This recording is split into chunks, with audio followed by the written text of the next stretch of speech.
Hey, do you remember, folks, that today we are doing Ichi the Witch and, of course, JJK? Welcome back, y'all. Welcome back. It's September, in case you didn't remember. So, of course, I figured today of all days, seeing how it's also been trending nonstop, have a little bit of a fun little intro with a little bit of a twist. A little bit of a twist for copyright purposes, of course.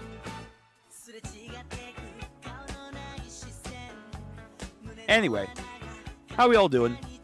Julius, I see you. I've been doing good. I've been productive, in and off stream stuff. Um, been getting over my sickness, which has been fun for the last couple of days. But hey, I think we have officially crossed that threshold. But yeah, doing good. Doing good. Got some projects that have been getting done, which we will be soon unveiling. Something that I've needed for a while, which is going to help us grow the channel and also just be a little bit more organized with the channel. So I've been getting that done. Need to cross one more thing, and then it should be all good. But yeah, it's been good. I hope you're doing well too, Julius. I know it's been a hot second, so I'm glad to see you in the stream, and again, hoping that you are doing well.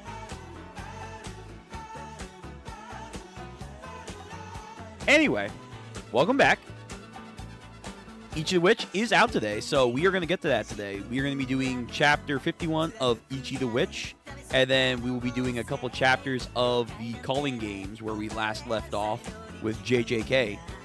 I've been enjoying the Culling Game arc. It's actually been very fascinating. I'm looking forward to how the anime is going to gloss the fuck out of it, and yeah, I'm going to look forward to that. Welcome back and more JJK animation goodness. But a lot of animes right now have been hitting it, including Dandadan, which you haven't seen. We've been watching on the channel. Go check it out. I have an entire playlist order from Season 1 up to our current episode, which we left off, which was Episode 8 last night. We did a couple episodes. It was really good. Been liking Dandadan. It's a very interesting show. It's still a shonen, of course, so it has its tropes, like they all do, including Ichi the Witch over here. But it's good. It's good. Turn down the music just a little bit.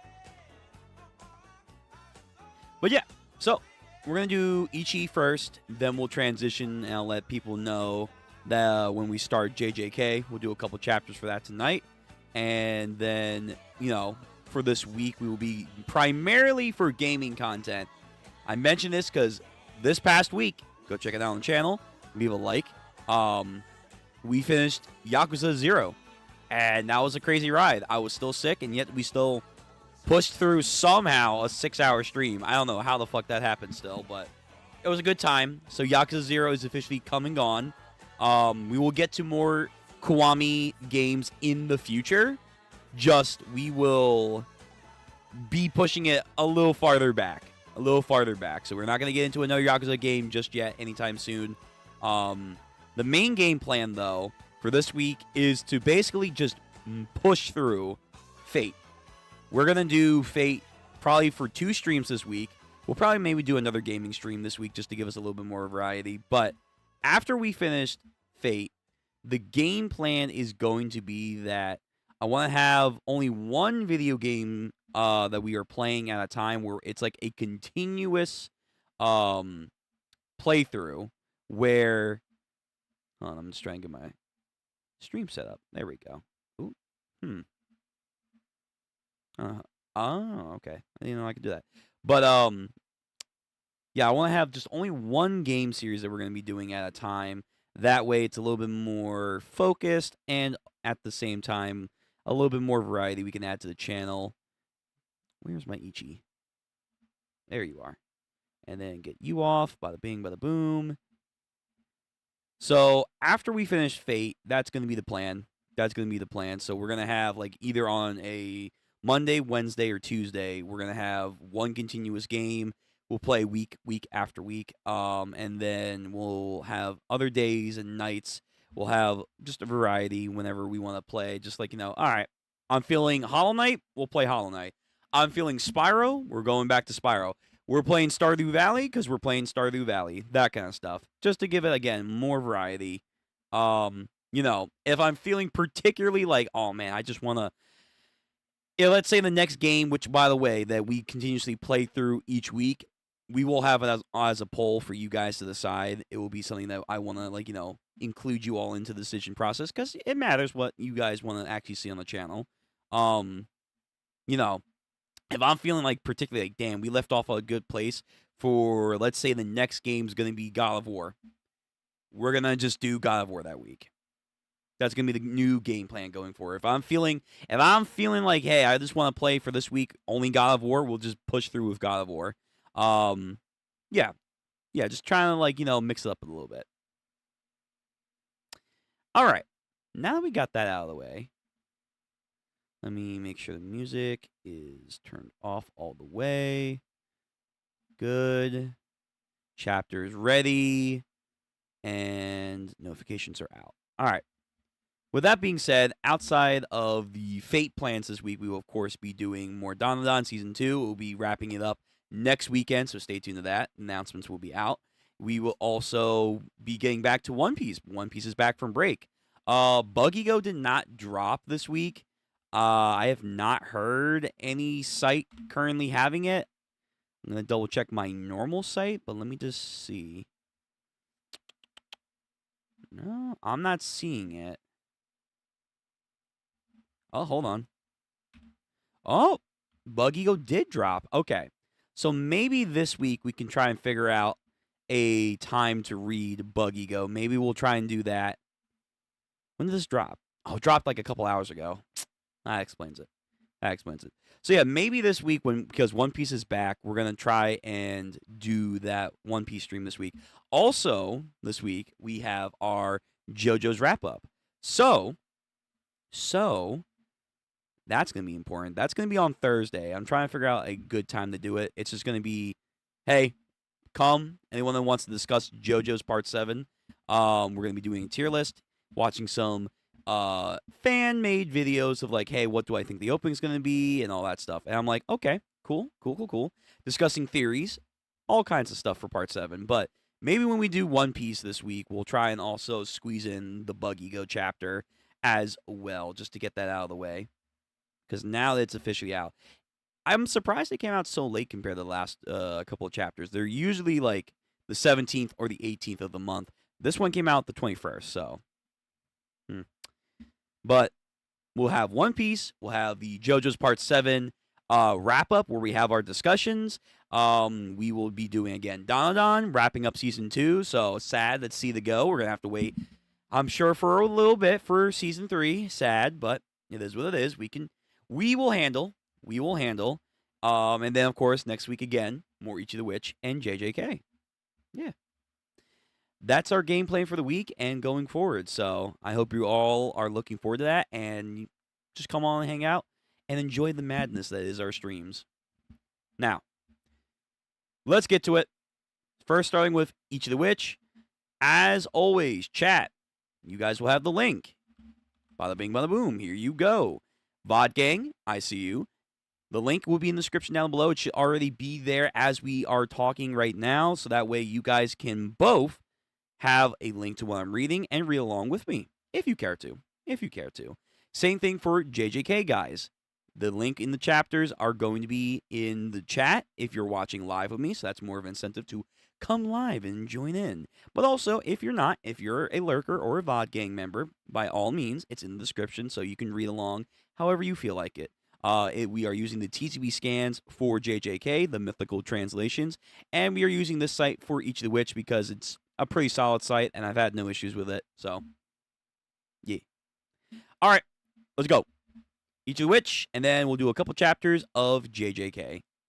So, Ichi the Witch, once again, back. We have our squad. Last time we left off, we had Dakaris beating the piss out of Alfred, that weird butler Majik. And he's also a chimera, which is very unexpected, but sure, why not? Him and Def Majik are planning something crazy that's going to be happening soon. He found a way to get into the witch's mantle. How did that happen? Is there a rat? We'll see. But we have, of course, here on the cover page, the squad looking good. So our boy Ichi, Dakaris, Komugi, after going through some characterization, very proud of her. Hopefully it continues. And Gokuraku, he needs to get a new arm. Chapter 51, 50th First Hunt to a New Time. I assume that's in lockstep to everyone been saying, like, now that Ichi is official, and he's been publicized, it's a new era. It's a new era. It's a new dawn. Hey, speaking of arms, look, he finally got it. About damn time. Hey, everyone, look, my arm grew back. I mean, it's magic. I don't know. Maybe it could grow back. Excuse me. So, Komugi, Ichi are both starstruck. Like, it did grow back. So they believed him. Meanwhile, Dakaris is like, sure, right. And again, Ichi, it grew back. Amazing. No, I'm just kidding. I had a new mechanical one attached. Its mobility and durability are way better than my old model. Well, yeah, this is the Witches Association's creation. Oh my god, what was the things called in Full Metal Alchemist? The oh my god, not amputees. The goddamn. Oh my god, why am I blanking on my Full Metal Alchemist lore? Oh my god, what is it called? The gadget arms and limbs. What were they called? Google. Damn, I'm ashamed of myself. I can't believe I forgot my Full Metal Alchemist lore. Full Metal Alchemist prosthetics. What were the prosthetics called?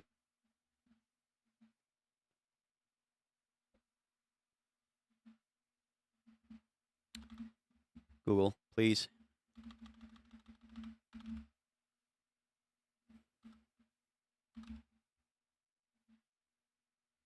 What were they called? Auto mails. That's what they were called. Yes. Thank you. Yo, these cosplay. Actually, is that someone's real, like, prosthetic arm, but, like, fitted to be, like, Ed's? That's actually really dope. Oh, yeah, someone made out of cardboard. Dope. Yeah, auto mail. He's got, like, some cool automation now going on. Some Winry level of tech. God, I miss Full Metal Alchemist.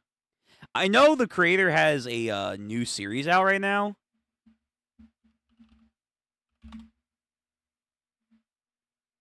Let's see. Yeah, you. Okay, copy. Now. Let me see. Their new series is out, and I think it's finally getting an anime adaptation.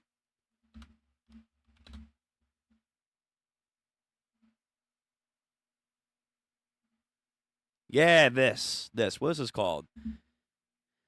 Hiruma Araki's new manga, Daemons, like demon. Another way of saying another.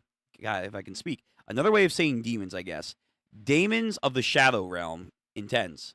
But yeah, they have a new series. I haven't read that. Maybe that might be on the list to do, or we can wait for the anime to come out because apparently it is getting an anime.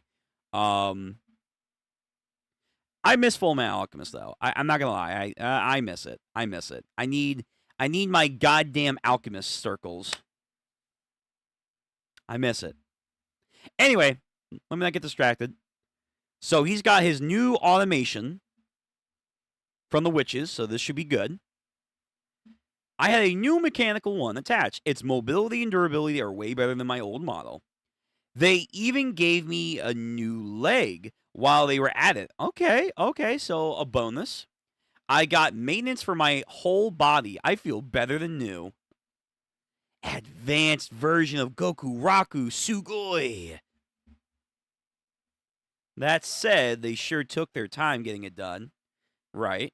I mean, but, the best work's coming with, timing, I imagine. Yeah, the workshop here is incredible. The tools are sophisticated, and the technicians are very knowledgeable and skilled. Plus, it's got funding, lots of funding. Sure, yeah, they got a lot of research material. But with his own innovations in technology, because I remember when he showed off his kind of elaborate setup with his broken prototype, the one engineering girl was like, "Oh my god, you're from the Bakigami, aka now the Kamikami kingdom, and they are prized for their levels of intuition when it comes to the automation and magical item stuff." So they were very, very impressed. So I wonder what kind of inputs he's giving them. Plus, they got funding, lots of funding. That's important, you know. Oh, Ichi, calm down. He just can't help himself. He's like a puppy. I couldn't help but ask for more and more functionality. And I got fussy about the design details. Getting it all done took a lot of time because of it. Well, if you want it done right, do it right. Okay. Functionality. He doesn't know what that word means, probably. Get this. Psst. My arm has a rocket launcher. Oh, he thinks he's Android 16 now. Rocket punch! And then just, he's going to knock someone's lights out. That's actually really cool. He's now truly becoming just a full-on cyborg. My arm has a rocket launcher to it. And my knees have what? Why? Why would you put him there? Why would you not, like, put it in, like, his fingertips or, like, his mouth? That way he can, like, breathe fire. His kneecaps? My kneecaps can fire flamethrowers. And best of all, I can shoot laser beams from my eyes. Dude, you know what? Him and Frankie from One Piece would get along so well. Yeah. Him and Frankie would be like thick as thieves over here. But he can shoot lasers now. All right. All right, bud. So he's got a rocket punch, flamethrowers, and lasers, supposedly. Let's see these. Hey, actually, engineering girl, why don't you talk about this? Yo, no makeup crap. Aw. You got the whole team here, Dakaris. Good. Welcome to the Wand and Tools department, right? We had a discussion on the dichotomy of her department, even though she's not the head. She's the lieutenant. There's an engineering department, and then there's, like, the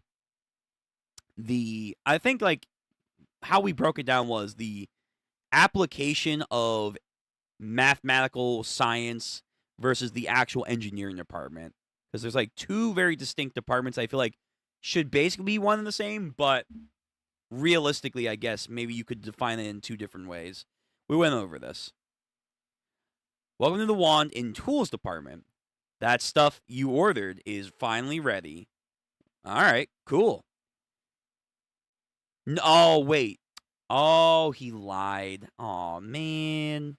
So he lied about the rocket punch, the flamethrowers, the laser beams, because the two of them are asking, "Oh, no laser eyes?" And he's like, "No, sorry." Damn, bud, you lied. You don't lie about laser eyes. Come now. All right, so Ichi follows her back to the, I guess, the facility. What are those? They look like hoverboards. Volivia, your magic. Oh my god. Bro, I'm jealous. I want one. I want one. So how does this work?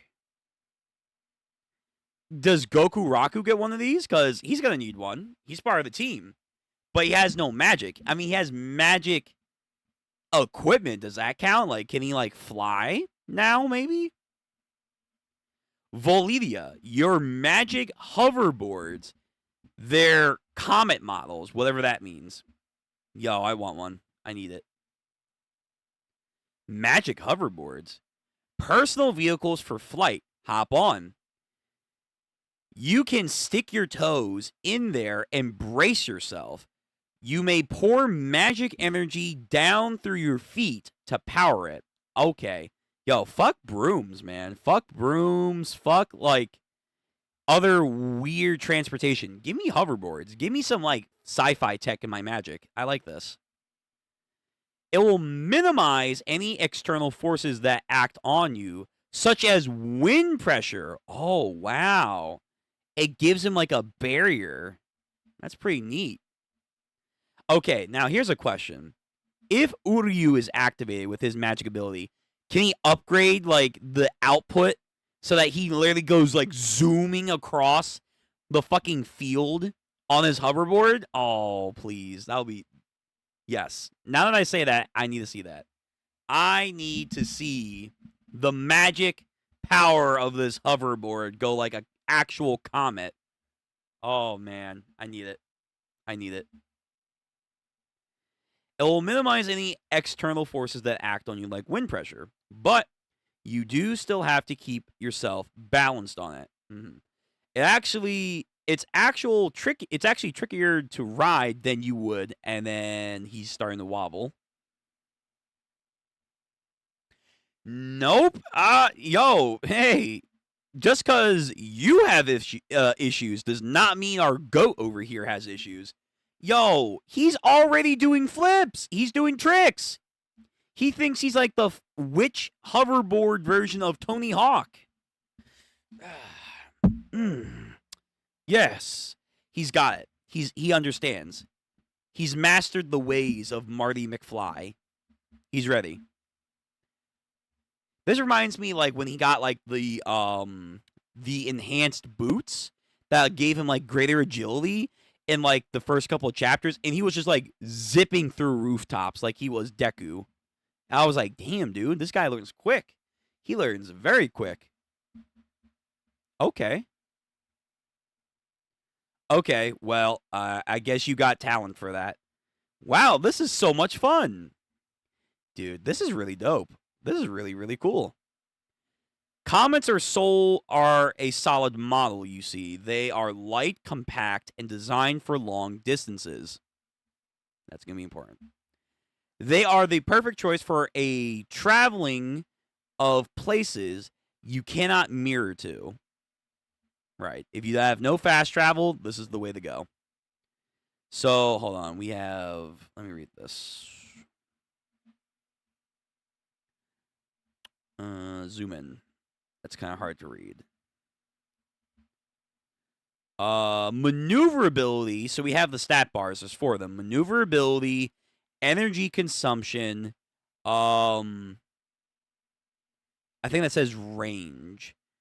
Required maintenance. So maneuverability is like damn near filled. Energy consumption is a little bit less than half, so it's a lot more viable in the long run. Range is actually pretty far, so it can again, like she said, a long distance.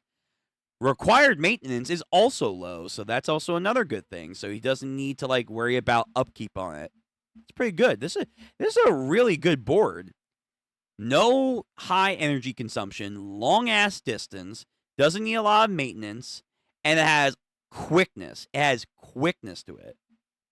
It's pretty good. Pretty good. One of the first things junior witches cadets learn at our magic school is how to ride a comet. This is Black Clover all over again. Like they do the broom test. It's a great way to teach them how to control the flow of their magic energy. Oh, so then you can ride this too, Komagi. Can she now? Or was this back when her elder sister was like, you don't need to learn how to do this. You're not going to be in the field of combat.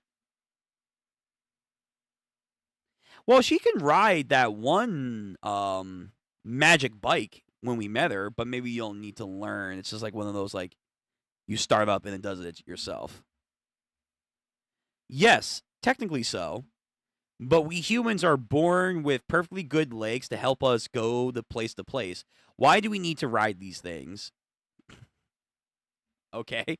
I don't know if that's supposed to be a spoof or is that like her sister talking right there. Either way, Komagi, get on the board. Get on the board. Because we can walk for sure. But nah, we're going to keep these awesome surfboards. Okay. Komagi of the... What is this? Komagi of the Void. What are we talking about? Just blanket stare. Why fly when we can run? I mean, sure, but we could go zoom. We can't do that with our legs. All right, so what's going on, Komagi? You need core strength and a good balance if you're gonna ride a comet. Ah. Well, Ichi is very athletic, so that makes sense why he's like very good at this.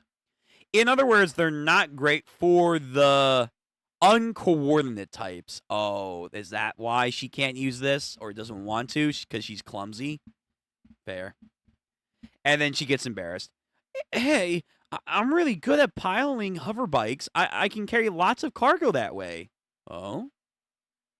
Right, so this is what we saw earlier in the series. Oh yeah, hover bikes, huh? You were riding one when we first met you. Oh yeah, they're pretty easy to pilot. They're actually a good way to carry a lot of cargo very safely. Hover bikes. They're like, yeah, sure, Komagi. They're useful. They're useful. All right, let me read the stats. A hover bike for mail delivery. I mean, they do look cool. Maneuverability is very low. Energy consumption, again, is almost filled. So unlike the board, it's going to cost you a lot of energy just to make this thing go. And it's not even going to be that very quick. Range is actually pretty far, so that is some kind of benefit.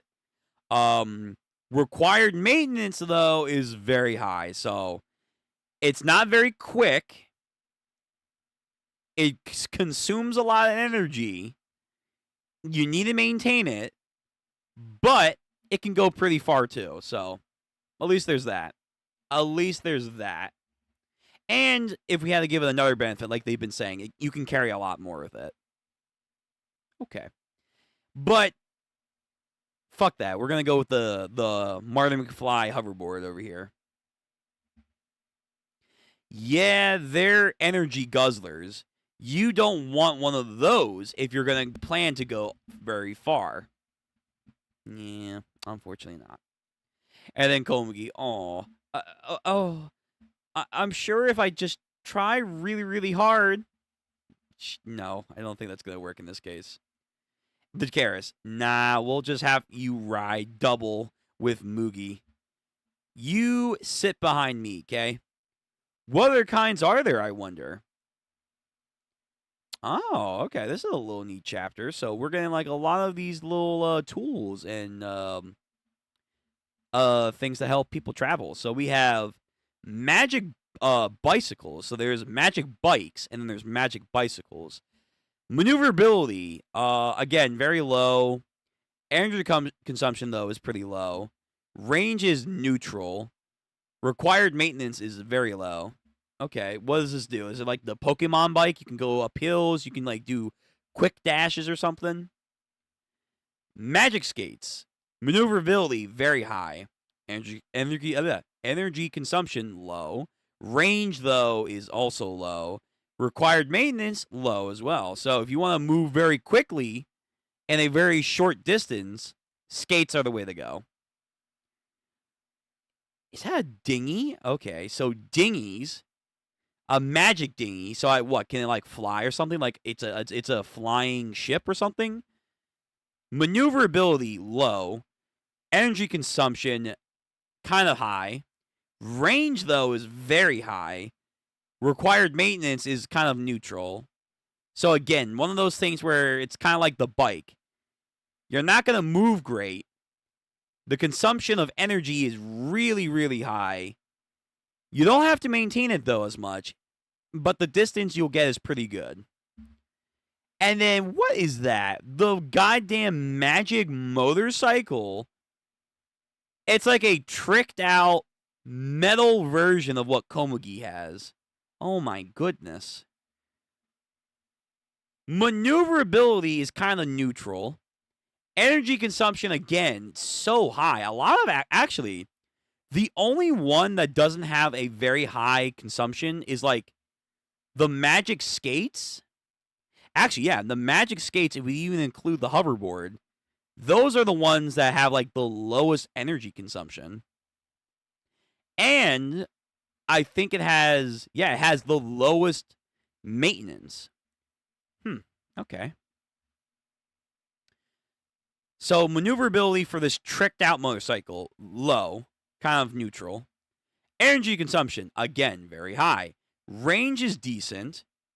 Required maintenance, it's basically filled. It's basically filled. You have to like keep this up so much. It's not even worth it.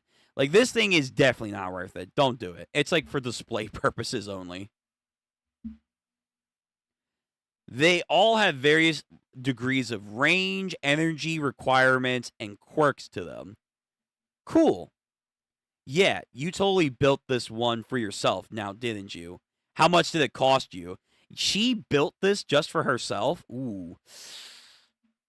Well, have fun with that. If it's like your pet project, I guess, you know, do what you want.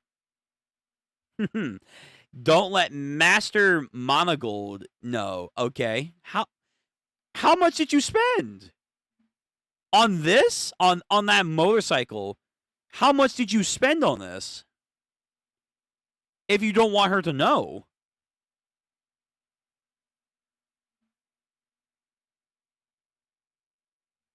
Have you been eating stale bread for the last couple of weeks? Is that how expensive that you've made this into? You poor fool. Useful. How? You gotta hang on it really fast. No, that is not okay. So Gokuraku now says, still, given the mobility, the comments are still the best by far. Okay. Still, there are a lot of them, I can tell. Oh boy. Oh boy. Of course. It's yeah. We can't have a series about witches and not bring the broomstick in. We can't do that. We have fast traveling mirrors. We have a bunch of weird magic vehicles. Of course, though. Kiki's delivery service. Where are the brooms? Where are the brooms that witches are synonymous for? Where are they? I don't think we've actually seen anyone fly a broom, as far as I know. There's even like a magic carpet. We've seen actually people ride those, but we haven't seen anyone ride a broomstick. Why? Is that important? Is that like a stereotype that has negative connotations to the witches, I wonder? Either way, we see like this very simplistic broomstick is locked away on this shelf. Purpose, reason. And of course, Ichi's like, what's this? Oh, that's an old one. It's a flight broom. You see, people say that brooms pick their people. Harry Potter. Oh. Actually, Harry Potter style. Fuck wands. Fuck wands. The brooms, though. Yes, the brooms, they pick their owners. People say that the brooms pick their people. That model, in particular, is a beast. Is it? It just looks like a regular broom. Well, I guess looks can be deceiving. You see, you need a specific aptitude plus a whole lot of practice just to ride one of those.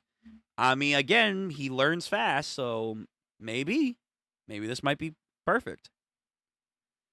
They were used a lot in the olden days, but they're basically just fancy antiques at this point. To be fair, hoverboards are definitely cooler.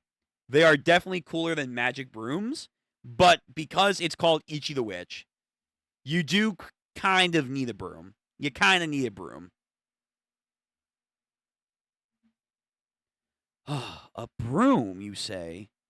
It's beautiful. Wow. Okay, of course. So he's locked in. He wants it. Give it to him. Hoi! Oh, Jiki. All right, Jiki. What's your decision gonna be then? Hoya, Mr. Oh, yeah, right. She calls him Messiah. Mr. Messiah and friends. Is your training all done? Jiki Shuren. Who? Okay, get your stuff together and let's go. Where are you taking them? Go where? On our next mission. Duh. Our. Implying you're gonna come with us? Is she gonna stay close to the squad for protection? Or is she gonna stay close because Death Magic's like, if you don't want your person to die, I need you to spy for me. I need you to be a rat. I need you to be a rat right now. Alright, let me see. Wait. What are you wearing? Aw, isn't it cute? This is my travel wear. So she is coming. She's wearing basically a sundress with a basic jacket, sandals with daisies on them, cute, a mini purse, and her jester hat. Without her makeup. That's basically what she's wearing on this adventure. She's ready, obviously. You've been assigned your next hunt, and I'm coming with. Uh-huh. I feel like there's definitely more to this. Huh? No way! Monogold. Oh, here we go. When Ichi the Witch goes out for his next hunt, you are to escort him. Yep, got it. Alright. But why? See, I got a new prophecy just this morning. It says I might be a big help if I go with Ichi Peachy on his next hunt. Go with the... What does that say? Hold on. It's a little faded. Let me zoom in. Go with the light, and you may find a fragment of the future for which you search. Is she being real or is she bullshitting because of her incident last night?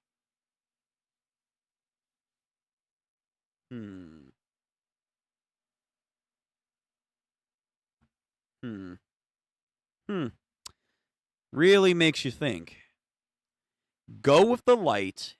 You may find a fragment of the future for which you seek.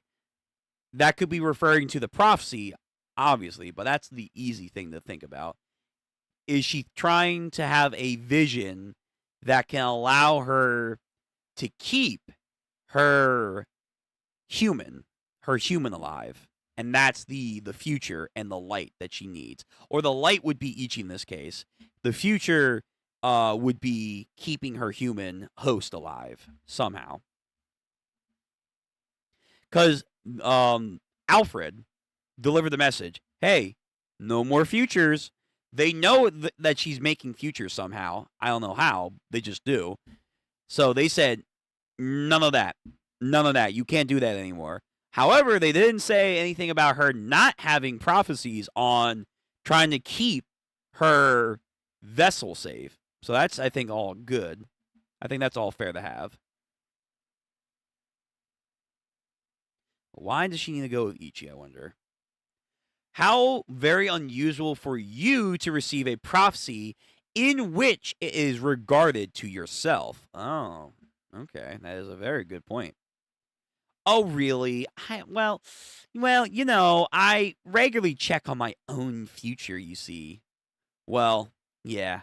This prophecy is... Oh, it is totally fake. All right. Okay. This one's a fake. So what are you planning to do, Jiki? But I have to know. I have to see for myself if Ichi the Witch is truly the Messiah who can stand against the world hater. You're throwing out the N-word a lot, so I guess he's going to do some crazy shit. Save the world, sure, but Messiah has a lot of connotations to it. And then I have to decide which side I'm going to take. So we have the decision that Alfred gave her, thinking about Ichi and his potential future. Alfred leaving her and being like, you do some shit, we're coming right back here to kill you. Okay? Don't do it. Be smart. Don't go with the humans. So about the last meeting, I know I left in the middle. However, you talked about Ichi Peachy's next mission. Where are you sending the world's first male witch to, I wonder? Right, so the first official world mission. What is he going to do? The Pendulum Sea. That sounds cool. The Pendulum Sea. Oh. Oh, really? You're making him hunt that nasty piece of work? Well, pendulum's in the name, but seas too. So it's either going to be a water Majik or it's going to be a time Majik. If it's a time Majik, we're going to get into some crazy shit. We're going to get into the world. If he does get a time Majik, this is going to get nuts. There is a class of legendary Majiks. Oh. Look who's getting gas. Look who's getting gas.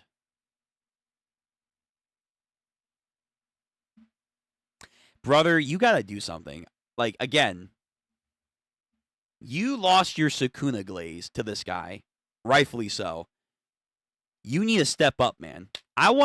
You can't call yourself the king of Majiks. Second fiddle to the god of Majiks over here. And you can't, like, fucking pop off, man. No, you have to. You have to. You have to pop off. I gotta see Uryu live up to his title. Otherwise, he doesn't deserve it. He doesn't deserve it. There is a class of legendary Majiks that witches have attempted and failed to have acquired for ages. Okay, so new classification. Amongst them, there is one that the Witches Association would pay almost any price to acquire. Is it not these two? World Hater, obviously, you know, he's the bane of everyone's existence. Uryu, because he's been a menace, but no woman can capture him because of his trial. They have mentioned in the past that apparently there have been Majiks that have taken decades to just capture through their trials, which is interesting. Like, you have to literally do something for decades on end just to get a Majik. It's like, what the fuck would that be? But there's, I guess, another Majik, another Majik of this quote-unquote legendary title. Bro, I didn't know if we were doing it or not.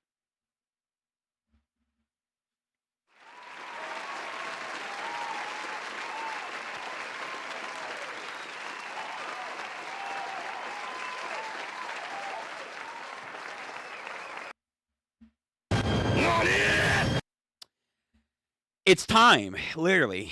It's time. It's time. We are doing the time Majik. That so early. So early. All right. So, how are we going to do this? How are we doing time? So, there's another legendary Majik. So, we have warping, aka like corruption, death, decay. You have Uryu, who's just amplification. Then you have time. So then I imagine if there's a time Majik, there's got to be a space Majik. So on some Black Clover, again, Black Clover shit. There's probably a time Majik, there's probably a space Majik, there's probably an energy Majik, a gravity Majik. Gravity. Hold on. Yeah, I gotta get their balance right. Do you believe in gravity, people? Do you believe in gravity? There's probably a gravity Majik. I wonder how many legendary Majiks do we have? At least 3 for right now, but I imagine there might be a little bit more. So they're their own classifications that are like basically unacquirable. So far, though. So we have the time Majik. All right. We are in chapter 50. We're not even at 100 yet. We're already getting the time. Its lair can be found on the Pendulum Sea. That cursed stretch of water has sent many a ship to the cold depths, and with it drifted a creepy cradle of death. So, the fucking Bermuda Triangle over here. The Bermuda Triangle.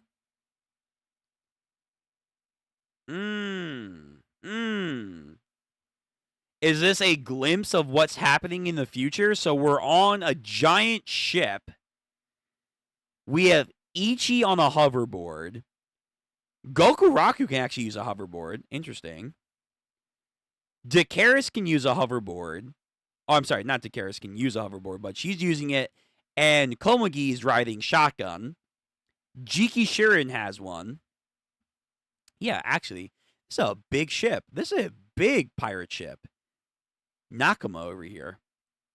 The ghost ship Chronostasis. Oh my god, that's a beastly title for a ship. Chronostasis. This thing has not weathered with age. From the title of what it's called, Chronostasis. You know what this also reminds me of? This reminds me of when in Soul Eater, they went to that one ship that was, I think, named Ragnarok. No, not Ragnarok. That's the sword. Oh my god. Death the Kid went to go fight like this cursed ship, and then oh my god. I'm not remembering names today. This is sad. This is very sad. My knowledge is leaving me.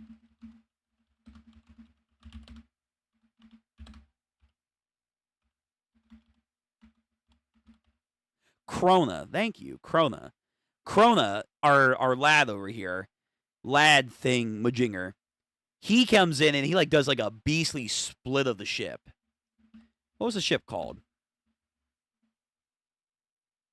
Nidhogg, right, of course, yeah, named after the ferocious dragon, the insatiable dragon. That's what this ship reminds me of. Yes, dude, I'm telling you, we desperately need a Soul Eater remake. Now that Fire Force is over, and the anime is coming to an end soon, we need an actual adaptation of the Soul Eater manga. This time, all the way through. But this is what that ship reminds me of. Chronostasis. Alright, so we're dealing with a time Majik, so shit's gonna get trippy. We have the header of the ship with an actual pocket watch, or like a actual, like, you know, clock. So I wonder, as long as we're on the ship, does time on the ship not pass? But if you're not careful, when you get off the ship, is it like a hyperbolic time chamber sort of thing? How much time outside has gone by?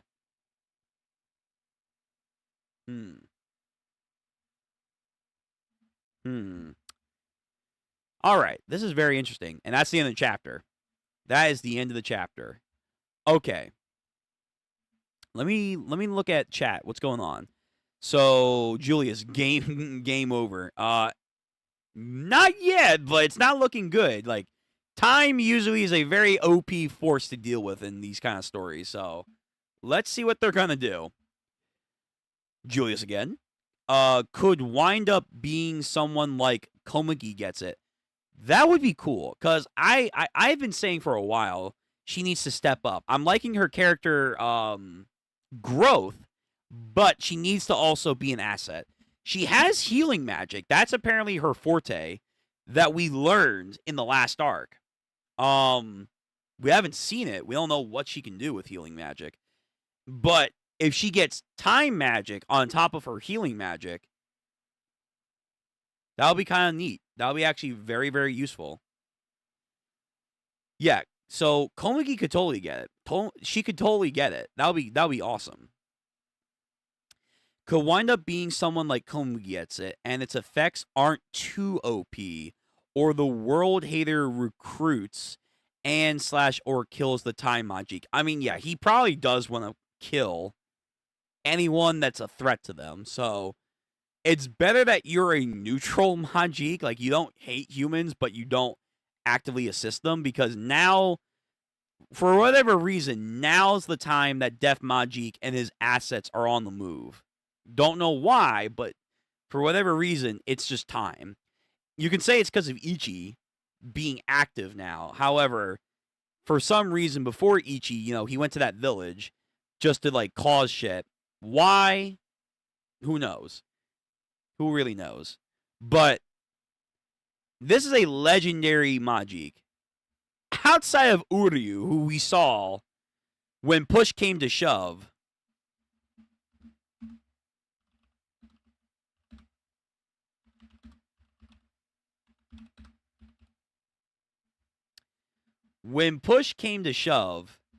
and he had to, like, stand toe against the World Hater,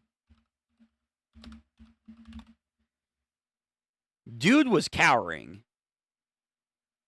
Let me see. What chapter was it?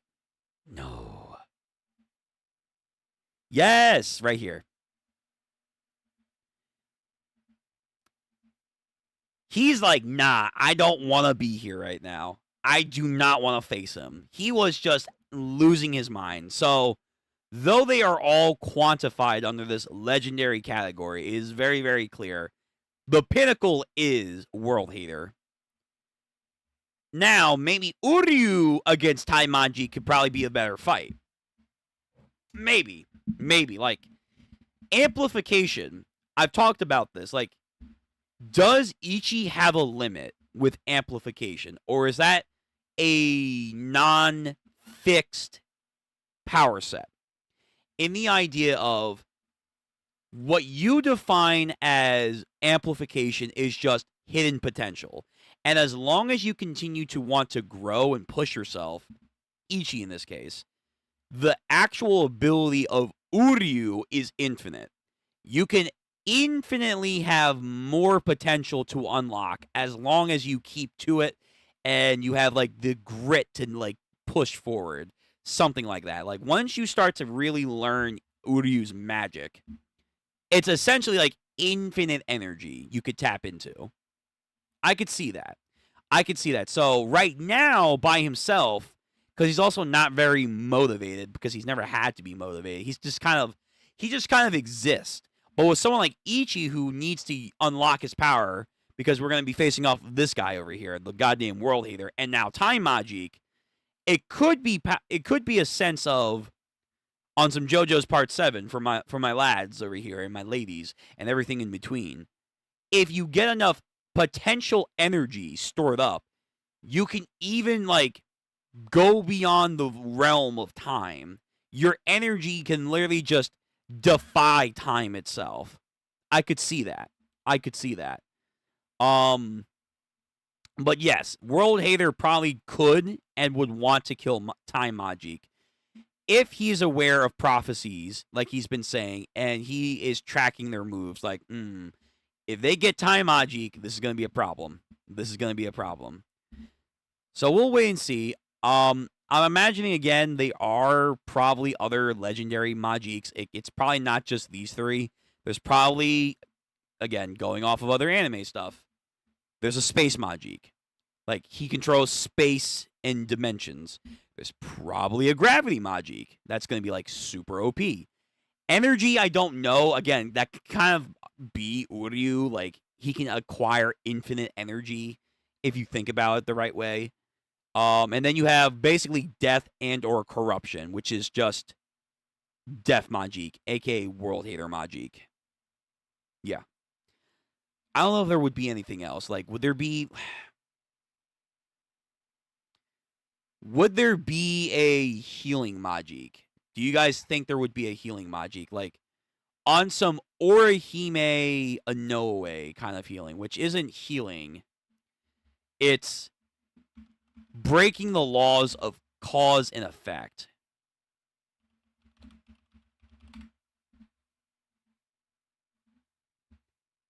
Yeah. Hold on. Let me see if I can pull it up.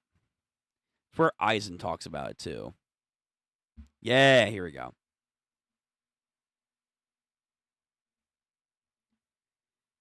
This is the power. This is pure event rejection. Her ability allows her to choose as a target and subsequently the limit and reject and deny that it had ever happened. No matter what event had taken place, she can return a target to a previous state. That is the time reversal or spatial reversal is referred to earlier. She can easily supersede any event God has designated. Right. And I think depending on the translation you go by, it's also considered not time or space. It's just cause and effect. She's canceling out cause and effect, which honestly is a very OP power. It is a very OP power. And the fact that she's using it only for healing is very sad. And that is why I would love if her son, aka Ichigo's son as well, Lord have mercy.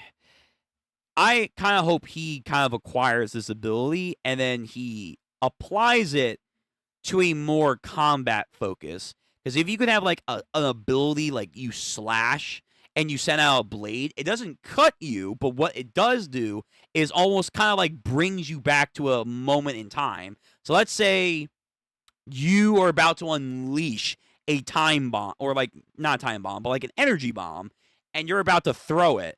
But then he sends out a slash. The slash hits you. You don't get killed. It just reverts you back. So in a way, it would act like a time reversal in certain scenarios. But again, he's canceling out the cause and effect. I think that would be a great ability for their kid to have. Anyway, we're getting off topic. But, you know, Ichi, maybe with the power of Uryu, could do something like that. With enough potential energy, you can cancel out abilities. Maybe.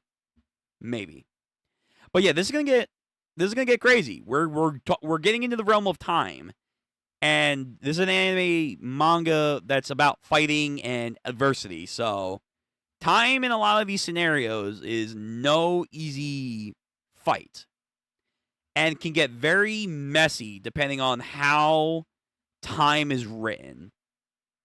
So, I'm very curious to see how this series is going to handle time. But okay, overall though, this was a very light chapter.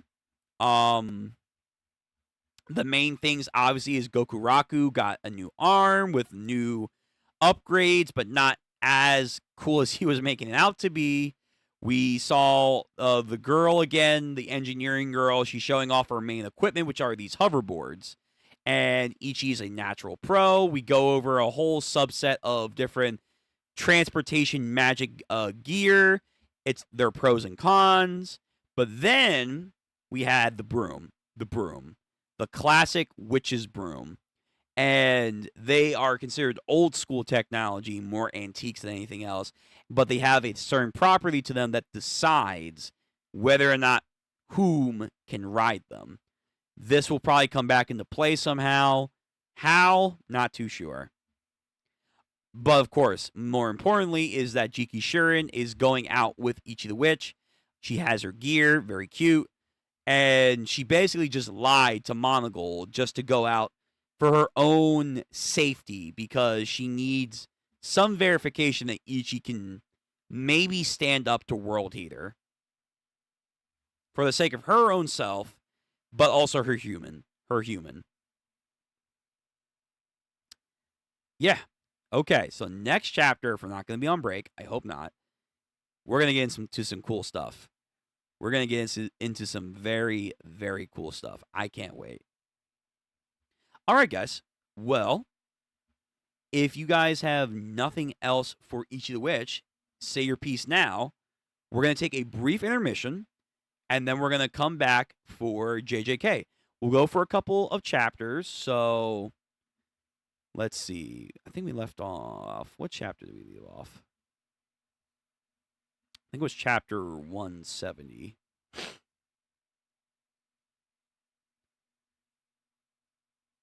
Yes, we left off with chapter 170. Right. Megumi is no longer holding back. Yeah, so we'll go for a couple chapters. We won't go like crazy, but we'll go for a couple chapters for JJK, and then we'll call it a stream. Julius, I know that you aren't really here for JJK, but I appreciate you coming out for Ichi the Witch, as always. You are awesome and amazing, and I appreciate you. So, Now that we got Ichi the Witch done, again, brief intermission. We'll be right back. I gotta go refill my tankard. You should too. Stretch. Do what you need to. And I'll see you in a couple of minutes. BRB.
All right. We are back.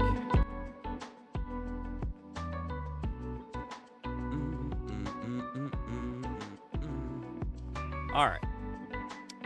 Go. Gonna put out the word that we are going to be starting JJK in just 1 minute.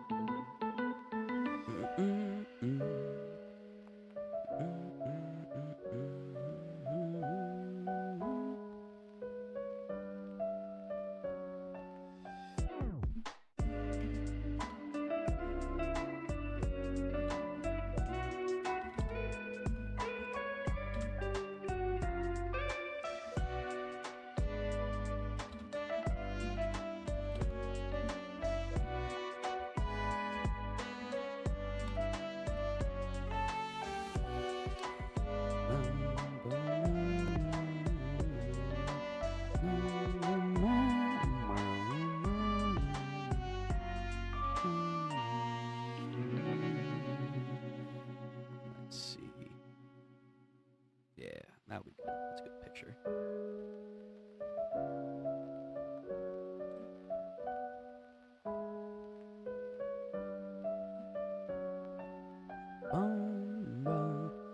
Alright, so that's out on Twitter. Post to the channel.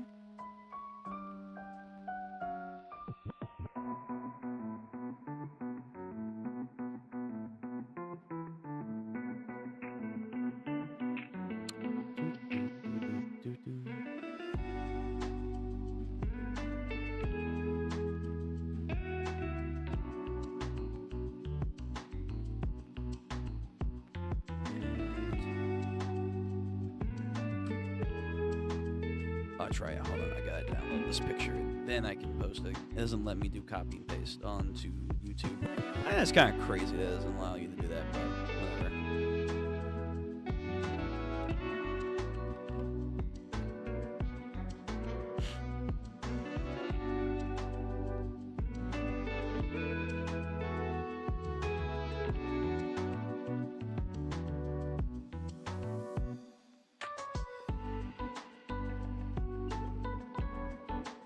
There we go.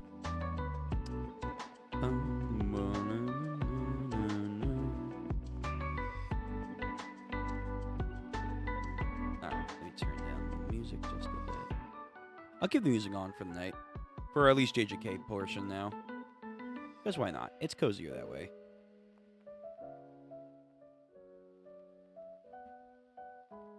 Okay. We're all good. Notifications are out. Starting JJK. As per usual, we are reading off now the TCB scans, the mythical TCB scans.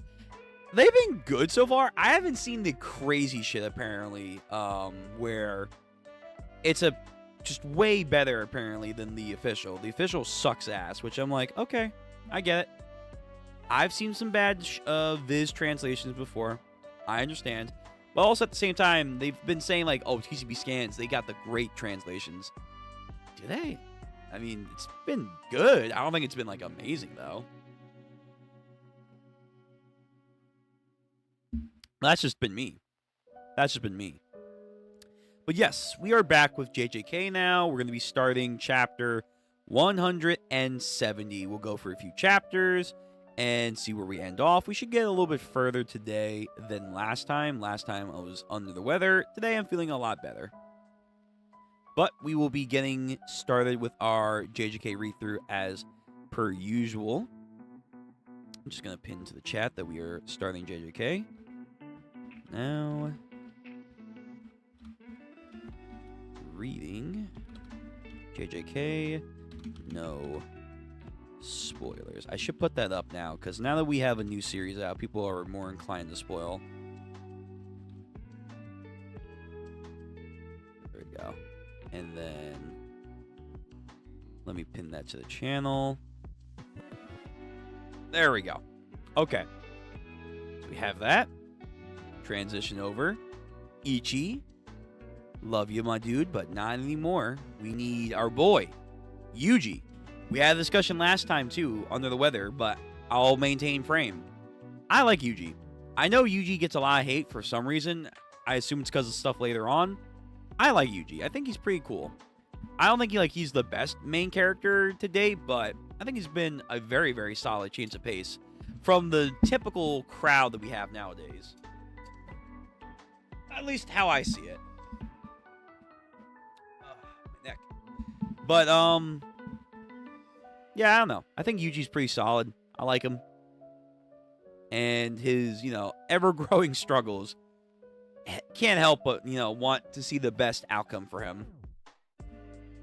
But yeah, so we are now starting JJK chapter 170. Go for a couple chapters and see where we end off. Thank you guys for coming out yet again for more JJK greatness. When the anime comes back, we'll watch the anime live on the channel, so stay tuned to that. And if you were here for Ichi the Witch or here now for JJK, please, please, please, if you haven't already, like the stream. Comment down below, even if it's not a good comment, because YouTube and I don't care. It's good. It's good for the algorithm, apparently. I will read it no matter what.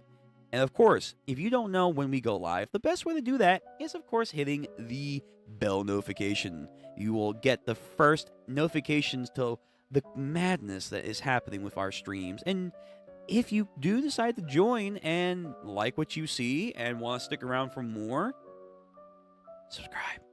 Subscribe to the channel. We want to grow the channel. I'm hoping to get 200 subscribers by the end of the year. I think that's doable, but nonetheless, it's a journey, not a race. And that's all right with me. All right. Enough of my spiel.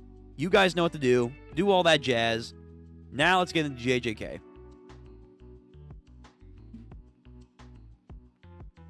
So we left off. Megumin's now having his story arc where he's fighting this gang of individuals that have their interesting motivations about, oh, we're going to win the whole competition, but we need strong individuals. They're, at least the leader's not dumb. Like, he's pretty smart, but Megumin now doesn't have to worry about holding back and trying to collect points because our boy Yuji got the other guy, the lawyer guy, to give up his points. So now he's like, time to have a little fun. Time to have a little fun. So you even have something like this. A decisive duel between Fushiguro and Reggie. So he brings out the elephant. Chapter 170, Tokyo, number 1 colony, part 10. Blows its trunk, and I don't think we've seen this before, but it like spews out some water. So I think this is a new technique.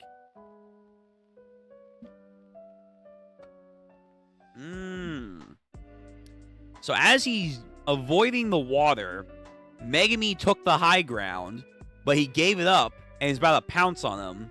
And I think those are the bunnies. Yes, I think those are the bunnies. However, he throws a net towards Megumin in preparation, but he has his knife. I think he dodges, but the bunnies, I think, take up most of the space. What is this? Contract object reproduction. Okay. Let me read this. What does this say? Translation note. The original raw is blank blank, whatever the hell that says. Believed to be an aberration of blank. Reproduce. Which then also has the kanji of contract and object slash subject slash target or phenomenon.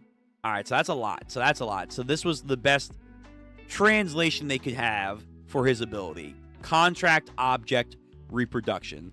So something tells me he's going to like modify the rabbits. Maybe. So he busts out these 5 paper things. I don't know if they're like sealing formulas. And a bunch of knives now appear, like he's Dio. Muda, muda, muda, muda, muda. But our boy stands proud and deflects them with his own knife, and a rabbit takes a shot. That rabbit Shinigami seems to be different from the others that sprang up.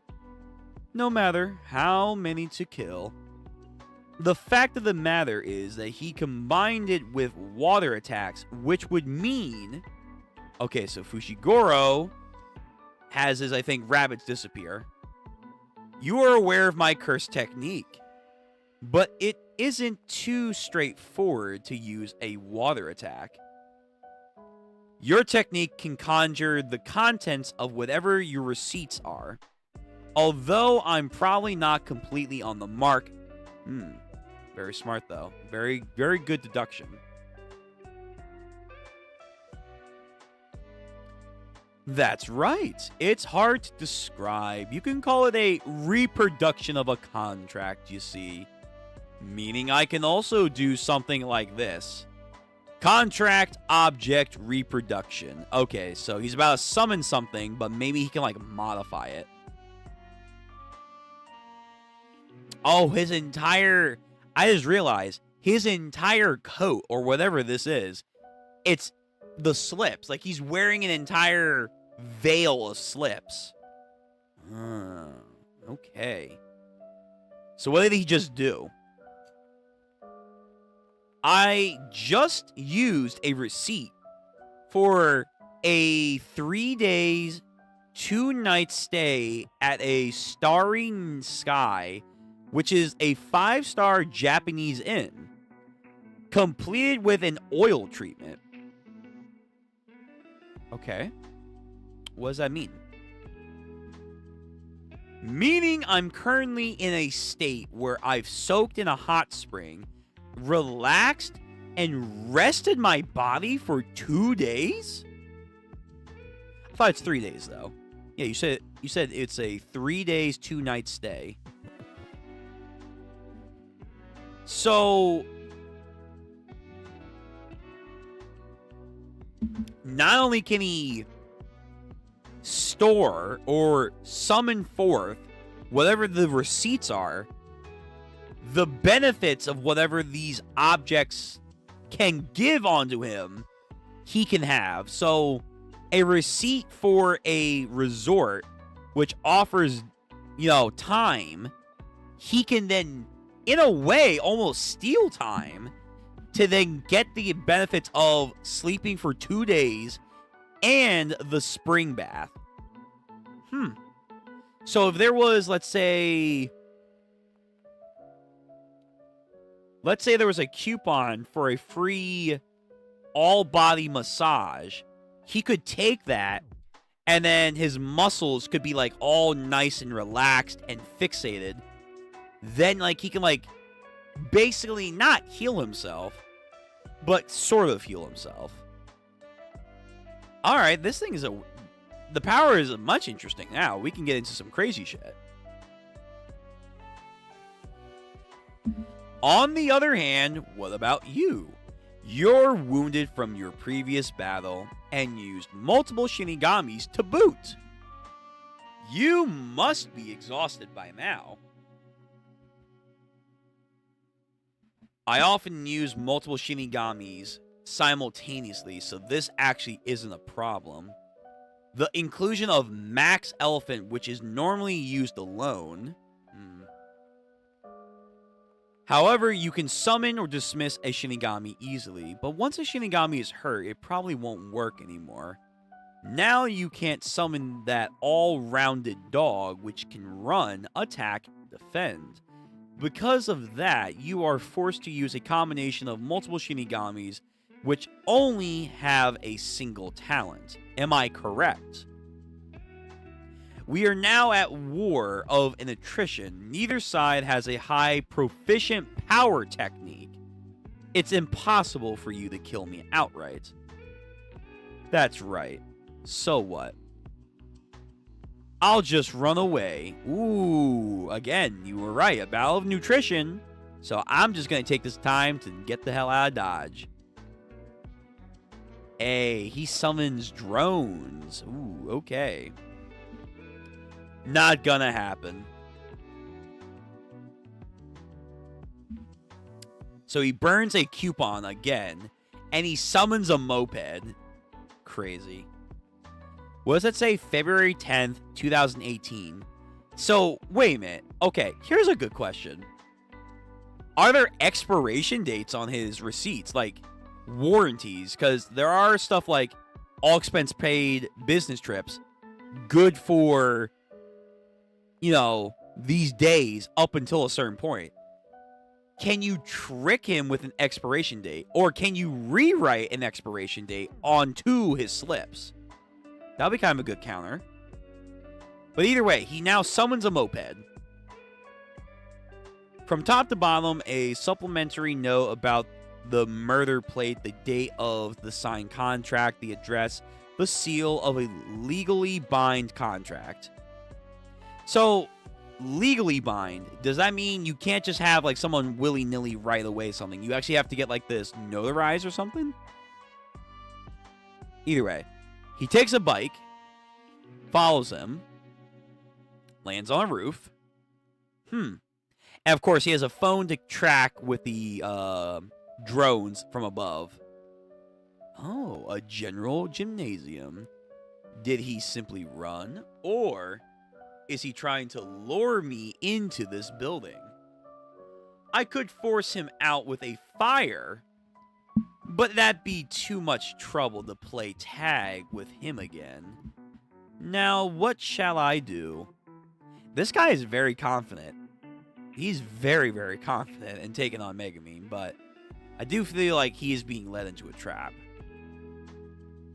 Just as I thought, it's the right size. Now, what are you up to, you little shit? I believe you're the one who's setting up for something too. Well, well. Lying is what matters for a Jujutsu sorcerer. He summoned trucks? Oh, man. Alright, so what's the upper limit of these coupons? Like, how many can he use at once? What can he summon? Like, can this coupon receipt essentially, like, if he bought a building, can he drop a building on someone? Like, something like that? Can he do that? A war of attrition. Whether either side has a high power type. He ducks this Matrix style.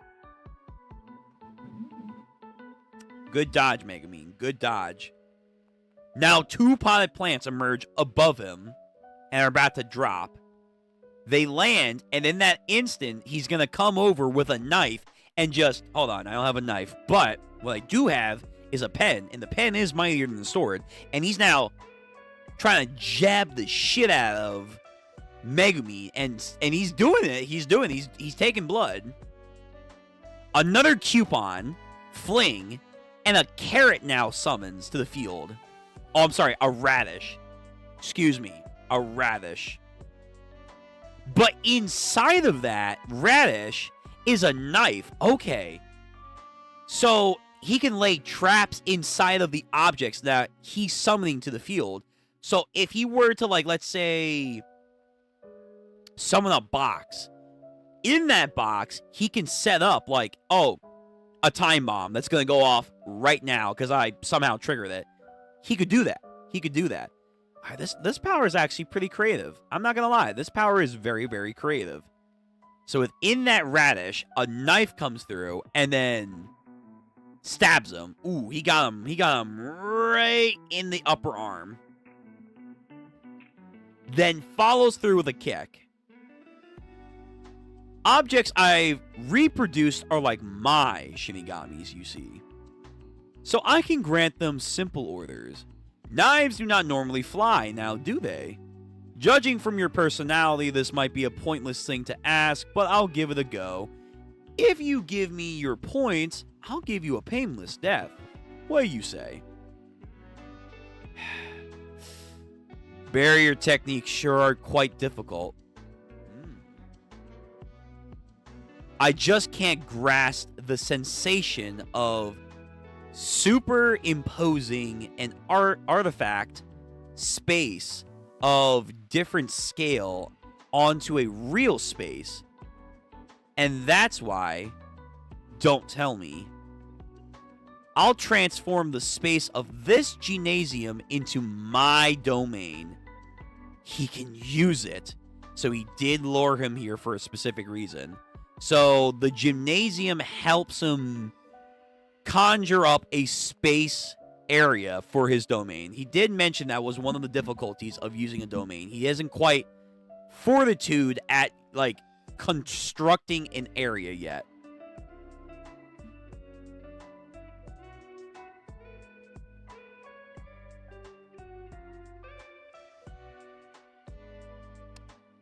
Well, dude, GG. You had a good run. You had a great fight. It's a wrap. It's a wrap. I don't think you're escaping from this one.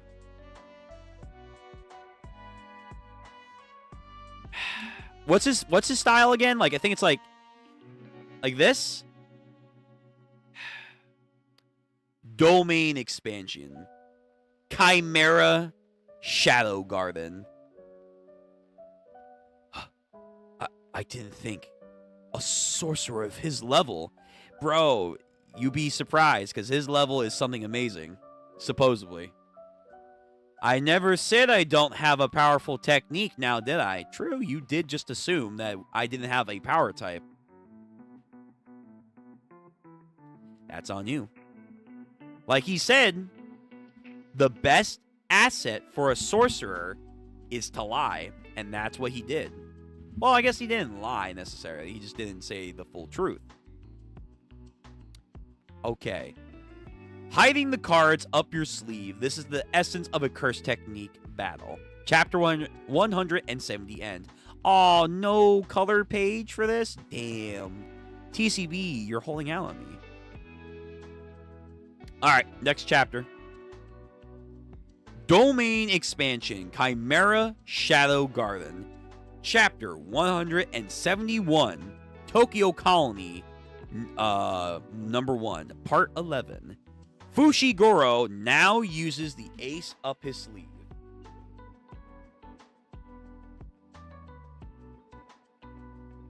Summons.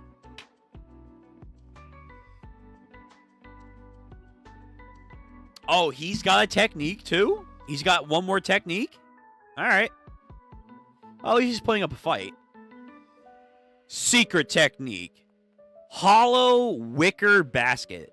Really? Okay. So is he gonna, like, make a basket that encases something in it?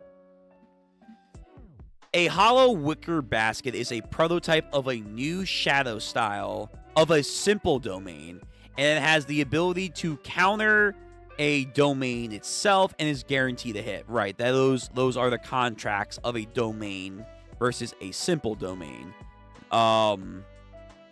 Simple domains, though, I do believe they don't have a guarantee to hit. We did go over that, I think, last time.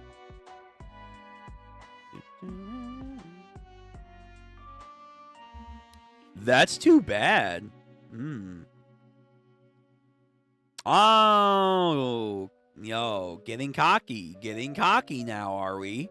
The frogs coming out of the shadows to get his legs. Whoop. Oh, nani? Not this time. In Shibuya, Jogo and Hanami use the domain amplification to have sure hit domain to counter Gojo's limitless curse technique. Right, they like envelop their domain energy onto their body. Basically like energy transference over here. And we're trying to box up Gojo. And it still didn't work. It still didn't work. But they tried, man. They tried. And then fucking Hanami. Hanami went.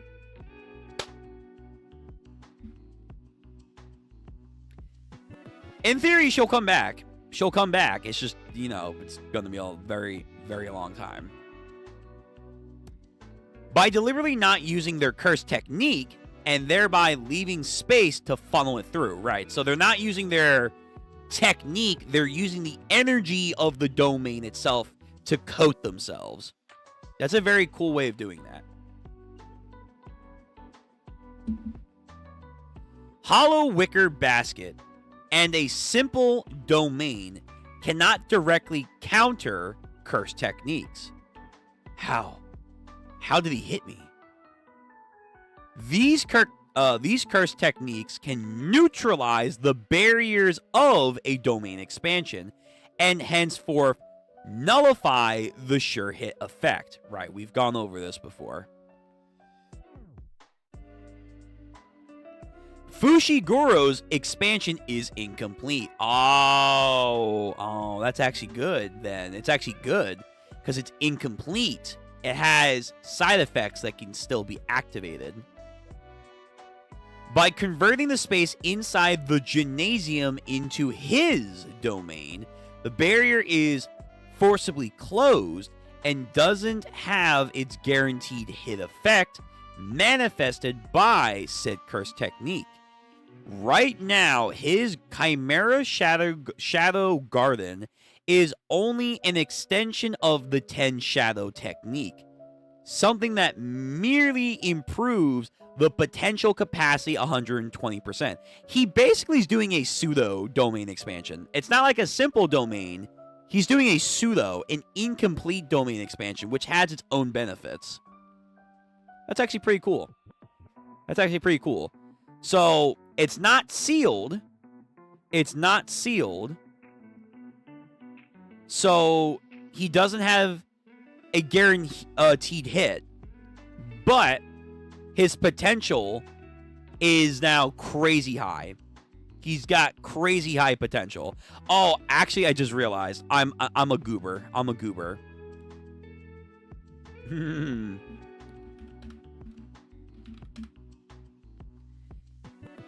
I just realized that they're doing the meme. Well, not the meme, like the cool shit. The cool shit that Toto, Yuji, and of course Mahito were doing during the Shibuya arc. He is now at 120%. So his incomplete domain expansion is actually giving him a good boost, though. It's giving him a very good boost. So there is a benefit if you don't have a complete domain. Nice. So now he too... Oh, hold on. He too is 120%. Gonna save that for later. Very nice. Very, very nice. Okay, let's continue. Where did your smirk go?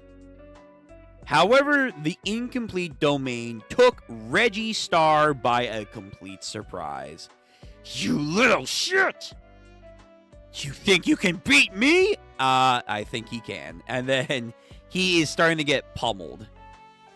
Yes, he's doing the shadow clone technique. Reggie, man. Reggie. Nah, his potential is too high. But in the wake of him getting flummoxed, he summons forth combat knives to cut off the frog's tongues. Then he actually summons a big-ass sword. Can he summon curse tools, maybe?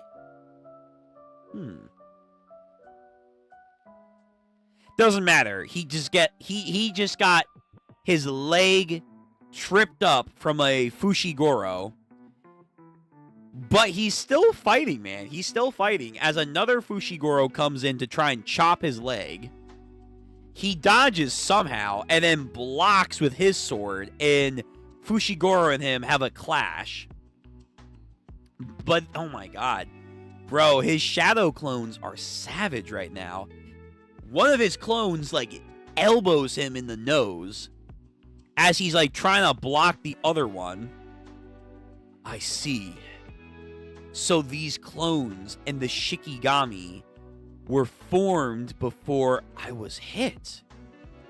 In other words, this barrier doesn't have a sure hit technique. It doesn't manifest it by the curse technique. He's only increased in curse technique performance. Incredible. This is much more challenging than what a simple sure hit domain can achieve. Yeah. It's basically increasing what he can do, not the guarantee of it. Which is honestly, yeah, you can argue it's way better. You can argue it's way better. If he were to use Max Elephant within this confined space and bombard me with water, I will be out of moves. But why does he not do that, I wonder? I'll end up being defeated. But I'm not going to let that happen. That's how I do things. So now he brings out a whole sheet of paper. That receipt, it didn't just fall off. It was deliberately ripped off. Nue summons it.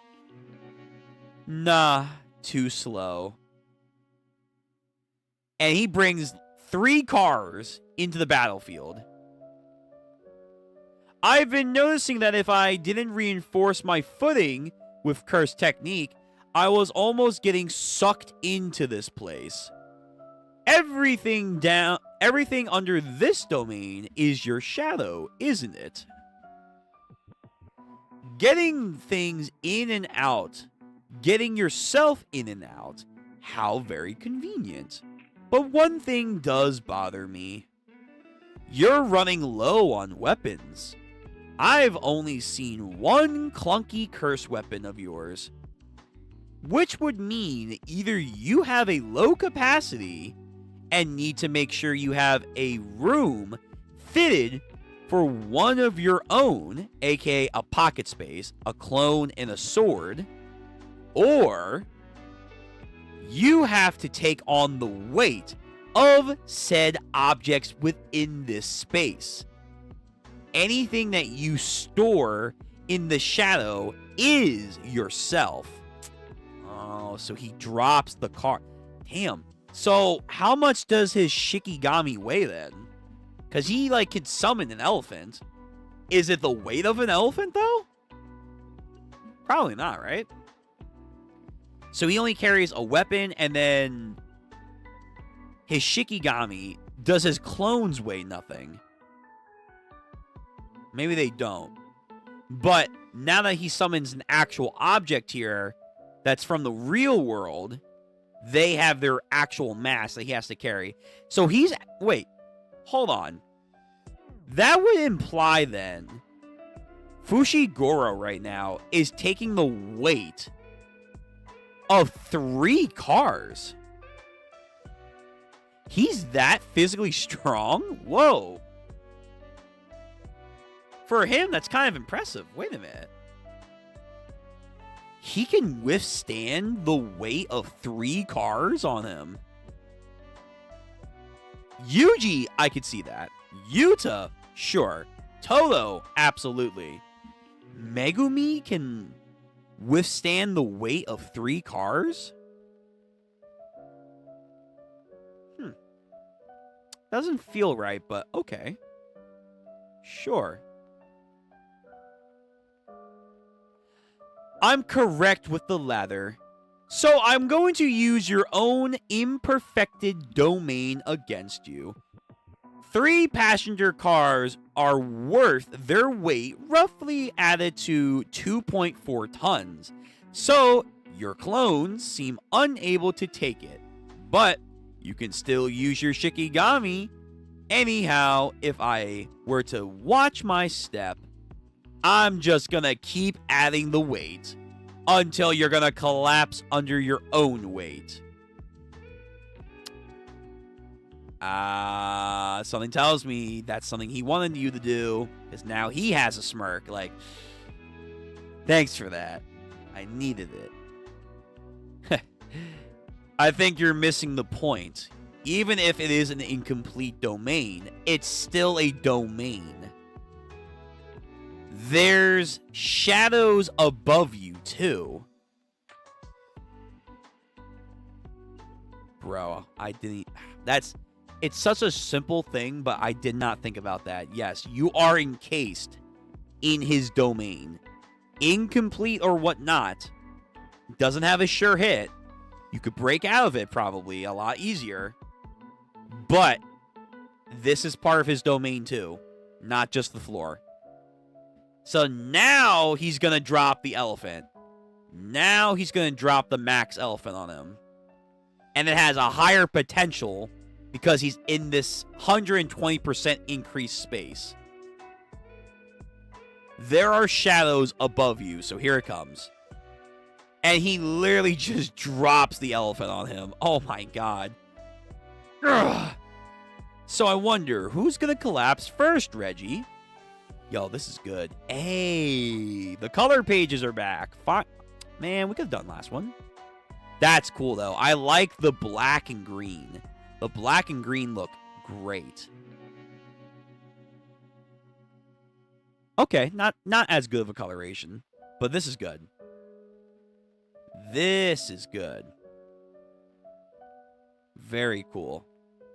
Yo, culling games right now has been very good. I'm liking this arc. I'm really liking this, and I know the anime is going to be phenomenal. And their interpretation of the fights, their add-ons, etc. I'm looking forward to that. But so far, reading it has been good. Reading it has been very good.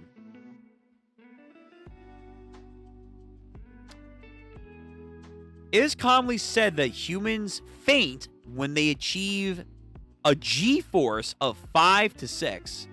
I think if you're not equipped with the current gear, that's true. If you go off of Top Gun, apparently if you have a strong enough will, you can withstand G-force of 10. I don't know if that's true or not. I don't know if that's true, but maybe. Maybe if you're equipped with the right gear and stuff. And if you have training. 2.4 tons, assuming Fushiguro weighs approximately 60 kilograms. How much is that? I don't know kilograms. Kilograms to pounds. There we go. He's 132? Damn, you're light, Fushiguro. You're very light. Whoa. So let's say he's 132 pounds with 2.4 tons on him. Yeah, even with Curse Technique, I feel like he would like be feeling that. He would I mean, he is, but like more negatively. Assuming that 2.4 tons, assuming Fushiguro's weight is 60 kilograms, aka 132 pounds, he's now under 40 G's of force, brother. In order to prevent the high level of a G from converting the blood in the lower extremities and reducing blood flow to the brain, Fushiguro lowered his center of mass and reinforced his whole body with Curse Technique, focusing on his lower half. This is very clever. Again, Hunter x Hunter style of writing. I like this. I appreciate the detail.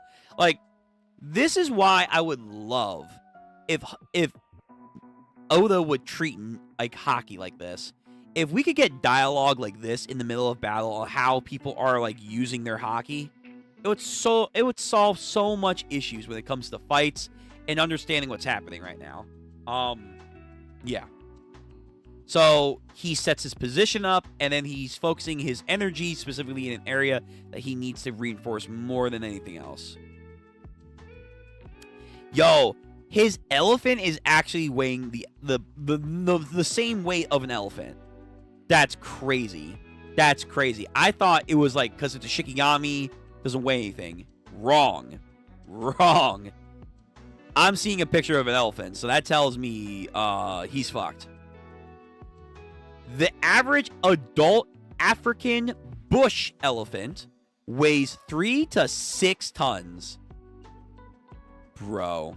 So every ton weighs just roughly about 20-some G's of force. So then this guy could be taking like... So if 1 G is 20-ish, let's say 20. Oh my god. This guy could be taking... Oh my god, my math right now. He could be taking 120? He could be taking 120 G's right now? Oh, this guy would be dead. This guy would be fucking dead. Hold on. G force of Mars. 0.38. Never mind. Of planets. The force of gravity on different planets. Mercury 3.8, Venus 0.9, 3.8. Jupiter has 2.5 G-force. If you were to go there. Let me see. High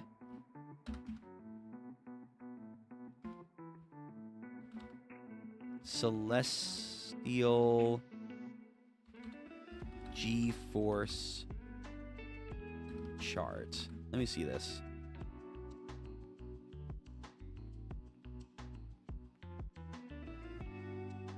Yeah, so Jupiter has 2.5. Like, it's very dense. The sun has 28. But nonetheless, this guy he's basically he's under more pressure than Jupiter's atmosphere. That's insane. This guy absolutely would be dead.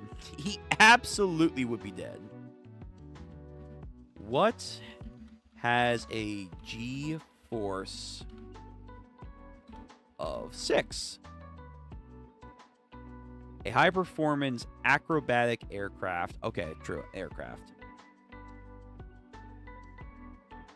Okay. Yeah, no. This guy would be dead. This guy... I'm sorry. Hold on. I did that wrong. Oh my god. My math was wrong. Because again, it's...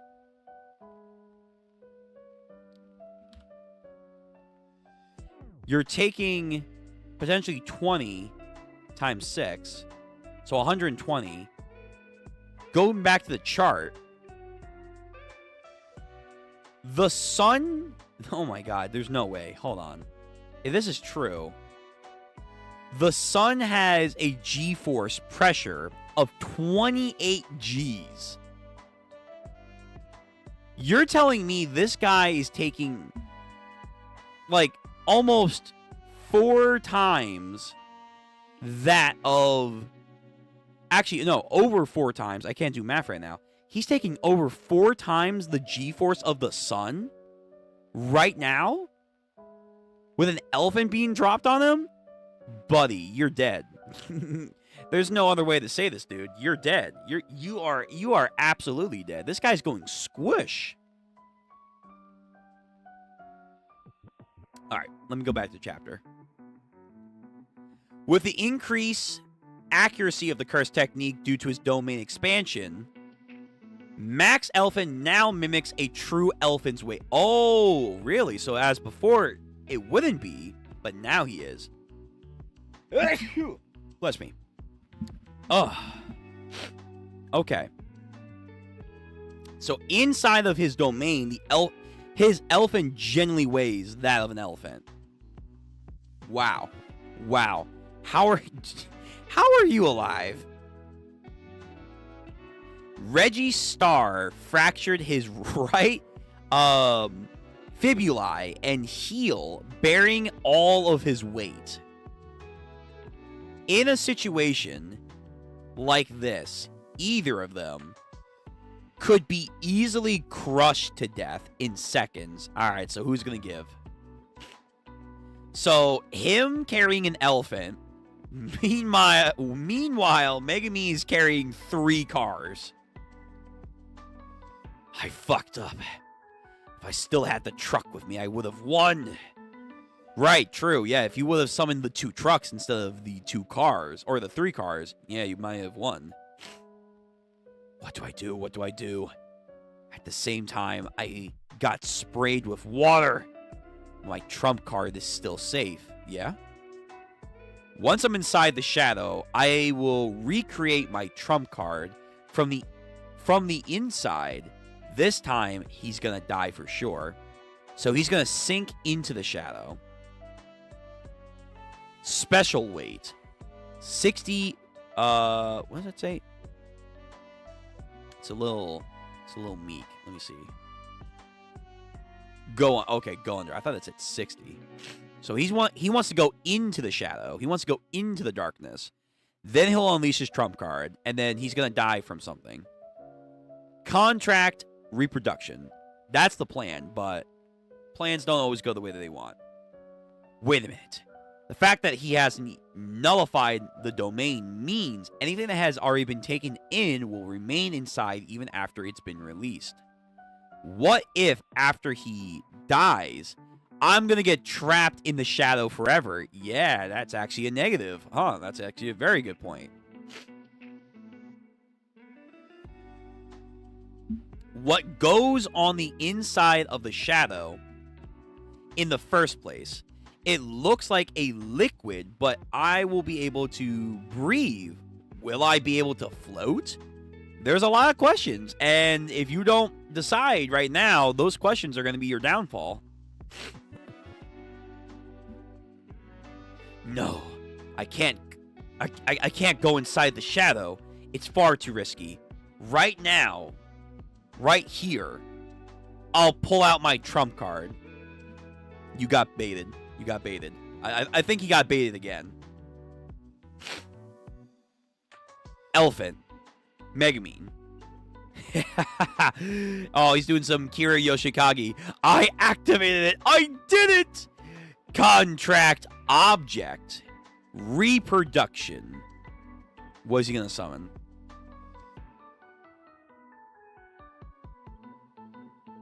Is he breathing in something? I didn't make it in time. Oh. Oh, did he not? Did he get... Wait, did he get Crush? I think... Oh, shit. Yeah, I think the elephant fell on him, and now he's inside the shadow. I didn't make it in time. And sure enough, there's no oxygen in the shadow. I can't float. There's no resistance. Damn. He's literally in a void. He's like in Blackbeard's Kurozu. He's in nothing. I'm just sinking. My consciousness. Gasp. Not yet. I can endure it. I gotta make sure he's really dead before releasing my domain. Then I can eject whatever's inside of the shadow. Oh, yo, wait. This guy is very good. I did not give this guy enough credit. He's staying in the fight. Seikai. He summons the car.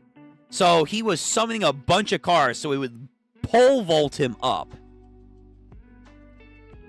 Okay. All right. Reggie Star is... Oh, shit. There we go. Reggie Star is much more impressive than I initially first would have guessed. The objects that I reproduce disappear as soon as it exceeds my command or executes my command. I didn't give commands to the cars that I sunk. I didn't want them to disappear. In other words, I could still give them commands, such as bring me to the surface. Oh, he thored them all the way up. Oh, man. I lost one car worth a weight, but it saved my life. I admit you are strong, but I'm stronger. Stop. You're not Sukuna. You're impressive, but your words mean nothing. Relax. Contract object reproduction.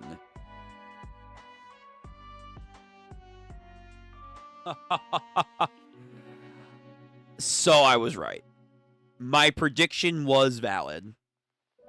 He can, in fact, have receipts for buildings.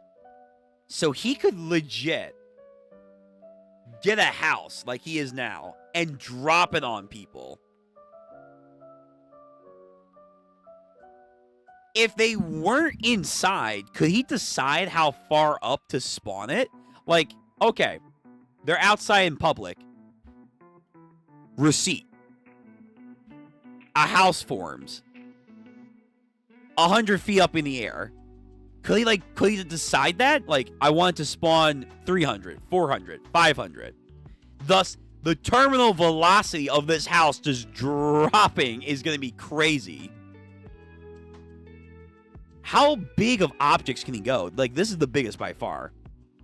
Also, Megumin, you're dead. You are absolutely dead the moment this touches the ground. So, he's going to have to, what, deactivate his ability?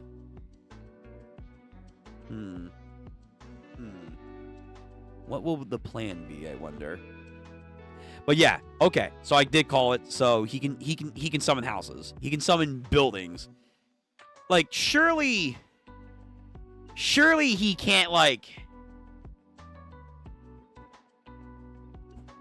Surely he can't summon, like, a skyscraper, right? That would be way too much. He just summons, like, a skyscraper the size of the Empire State Building and just... Like he's Boros. He's gonna, like, throw it at him. A building area of 40 Tospos. A 2-story wooden house.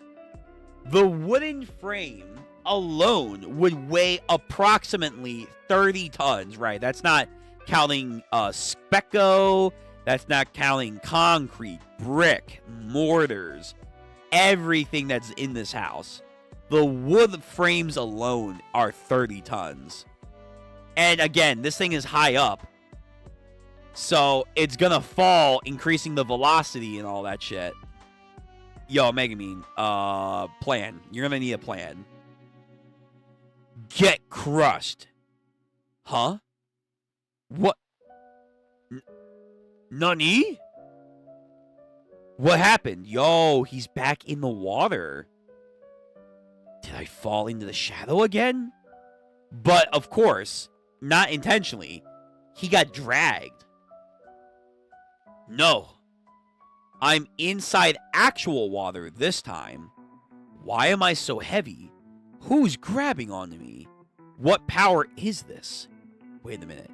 It's because of the weight of the 2 cars I've added. Oh, shit. I'm gonna drown. I must disable my curse technique. Right. That was the general gymnasium. The floor underneath the gym's a heated pool. Well, that's convenient. That's convenient. So their entire fight was in a gymnasium above a pool.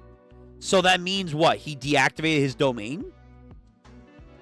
After running into the shadow, he dismissed his domain, which made me destroy the oh, wait. Hold on. When did this happen? So when the house was falling down, when we see this white light below Megumin, is that like an indication that he's getting rid of his floor? I think it is. Okay, so in that moment the house falls on him, he deactivates his domain. He slips into a shadow before that, though. Then it reverts to a pool. Okay. Which made me destroy the floor we stood on and dropped me into a pool. So first floor, basement 1. How did he move with that weight? Was it by forcing himself out of the shadow? You can't use your receipts if you get them wet, remember? Even if it gets wet, the print on the receipts will not disappear immediately. As long as the print doesn't disappear, they can still be used as a contract reproduction. But if the receipt is wet, the condition of burn up the contract paper with cursed energy cannot be met. Well, we'll see about that. You're the one who can't use your Shinigami anymore. He's not going for me right now. He's recovering his curse technique that he extinguished with his domain. That's right, you already know, from now on, it's a simple brawl. This battle is crazy. This is an insane battle for Megumin.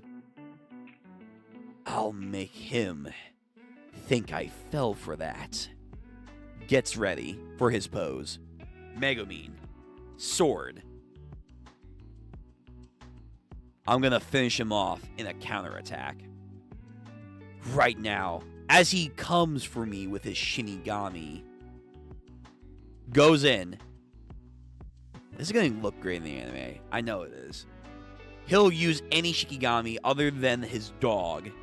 Brings the sword around him. Tries to do like a backslash. None of them have a decisive move that he can use. Flicks a foot at him. Does some insane Chung Li kicks. Damn. Heavy. That makes sense since he withstood the weight of an elephant, the weight of Max Elephant on him. Right, yeah, so he is strong. He is very strong. He can reinforce and any basic physical skills with exception. Come on now. Use it. The moment your guard's down. What the fuck just happened? So something just happened where Reggie just gets his left side destroyed off. Is it by Wolf? But how? I thought you couldn't use that. That was fast. Black Wolf? The heck? Wait. He can get... Is that like the OG? The OG wolf? Like, or one of the OG wolves? So, like, he deactivated the, He deactivated the fusion? Those knives were nearly enough to immobilize my divine dog. They're not that weak, though. Bro, so he muscled through? The hidden hand wins a Jujutsu battle. Huh. I guess it all comes down to he was waiting for me to be completely forgetting about the dog. A sorcerer's lies, and then bloodstain. Oh, wow. So this was an insane battle. I think it's over now. It became a battle of attrition, for sure. But it also came down to just, hey, who can lie better? Who can lie, manipulate, and remember everything that they can do? I'm not going to lie. This started off like, okay, this is not going to be that cool. No, this was neat. This was neat. I don't think it's as good as the Yuji versus the lawyer, but this is pretty good. Like, I think it has more combat stuff to it that makes it better in certain aspects, but I do like the lawyer battle. The lawyer battle was very cool for his character, Yuji and the lawyer. I forget his name. But combat-wise, this is very creative and very ingenuity that goes into this. And I think the anime is going to eat this up massively so. Very cool. Very, very cool. All right. Next chapter. If it wants to load. Please load. There we go. Okay, chapter 173 of Jujutsu Kaisen. Tokyo number 1 colony part 13. Reg, you're not looking good, man. Domain. The pool. You made me think that you had lost your trump card, which was the dog, while you were really keeping it hidden up your sleeve. Of course, you didn't escape into the gymnasium. You lured me. To think that I would lose to a modern-day sorcerer, moreover to a brat like you. How old are you? Even if I wanted to run away, no, Nue can't fly while carrying people for too long. And we struggled the last time when we tried it. Right, getting onto the building. Well, let's get to the top. Fushiguro keeps the upper hand of the battle with Reggie by playing his concealed card. And then, here we go. Something's going to happen. Hey, what's your relationship to Tengen-sama? Tengen? Oh, I see. That hermit's still alive, huh? So this guy has been around for a while, too. Is that so? Enough, then. Reggie said that the purpose of the culling game, I heard from Tengen, was a facade. Oh. Maybe it is. Maybe he was being truthful. That was definitely not the whole actuality of what this thing is. So I should also consider the possibility that Tengen-sama is working with Kenjaku and misleading us. By judging from the reaction, that doesn't seem very likely, but... Kojani, send all my points to this guy. Really? Oh, honor. 40 points have been transferred from Reggie Star. What are you doing? Don't give me that look. It was my last good deed, you know? I'm just an onlooker. Kenjaku and I are not good friends, you see. I just thought this whole thing might have been interesting. It was just a hunch. But can you do me a favor? After all, you did kill me. Let fate toy with you, become a clown, and then die.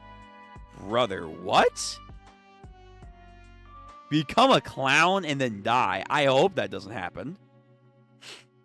5 points have been added, so he's dead.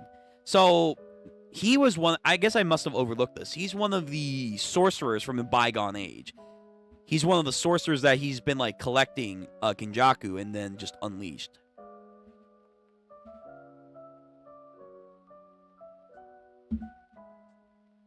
Okay. Oh, right. The bomber guy with the comedian. Did I get him? Nope. Don't let your guard down. Yeah, he's pretending to be his ally. He's quite tough. What the hell are you doing? Tries to punch him, but then I think he turns. Slimy? What the hell? He coated himself in some slime? What? Why are you covered in lotion? Because it's sauce. Do you mean... Oh my god. Gigi, were you trying to say sus, but you made him say sauce? Oh, Lord. Oh, shut up and die already. Wait, it really is sauce. Damn it. Seriously, what is this guy? I bombed him so many times. I know it should have killed him at least 5 times over. How is he still alive with only that degree of injury on him? You don't like sauce? He has like a little bit of fringed hair. I didn't even know this until now. But his earlier wounds have also healed up. Really? So while he's doing this, not only is his power growing, he can also heal himself.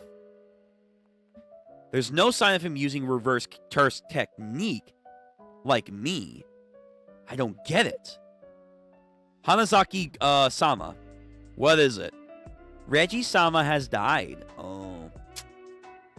Oh, what happened there? I'm leaving? Damn. Give up the fight. He gave up the fight rather easy now. He's like, oh, he's not here? I'm not staying. Crazy Bakugo's done with this shit. I'm leaving. This is bullshit. Oh, I see. Well, remember to take a bath and brush your teeth. Comes to an idea. Kanji, won't you give me a point? Don't follow me. Please. Toki-Saba, like, way of giving points is fine, too, you know. Just die already. So, some translation notes. We're going to move past those.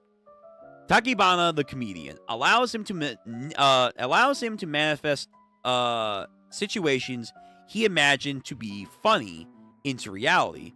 It's an ability effective even against Gojo Satoru. All right. Don't glaze it. Don't glaze it now. But Takibana knows nothing about his own curse technique. Really? I guess that's the ultimate joke. That's the ultimate joke. Oh, Scorpion Girl. I don't get it. I just don't get it. There are so many things I just don't get about being an adult.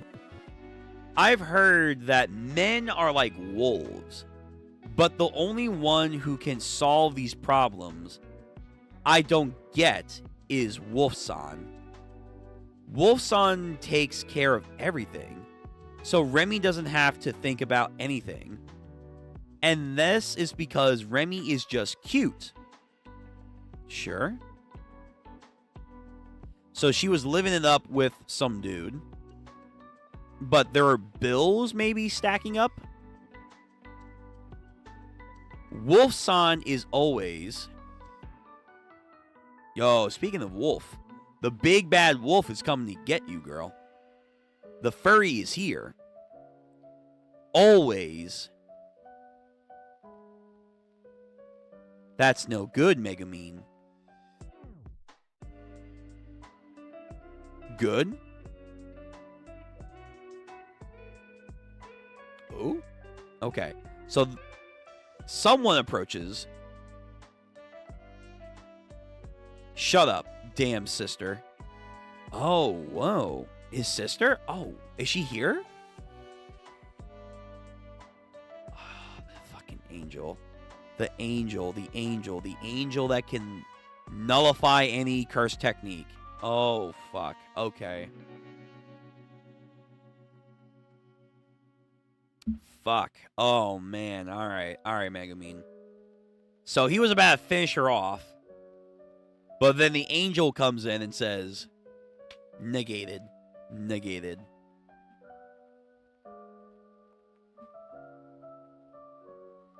The situation inside Sanda City barrier has reached an intense peak, far surpassing the one in Tokyo, and is developing at a swift, aggressive pace. Sandai City, Miyagi Prefecture, November 12th, 11:28 a.m. Yo, just giant kaiju curse spirits over here. All right, yo, Gramps, chill. Whoa. Giving off crazy, like, hidden aura over here. Yo, this man has been fasting for a long-ass time. He's trying to do the Isaac Nitero meditation over here. Oh, fuck. All right, so Gramps is probably going to be real. Drove Laka Daula owns 91 points. Oh, okay, so he's close. He's very close to making a rule.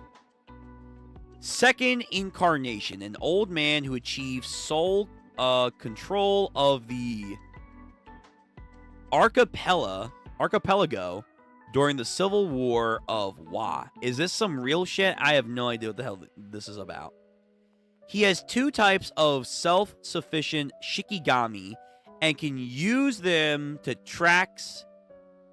use their tracks as domain. Really? Alright, this guy's gonna be a problem. What's this? Wa is ancient Japanese for Yaoi, I almost said Yaoi.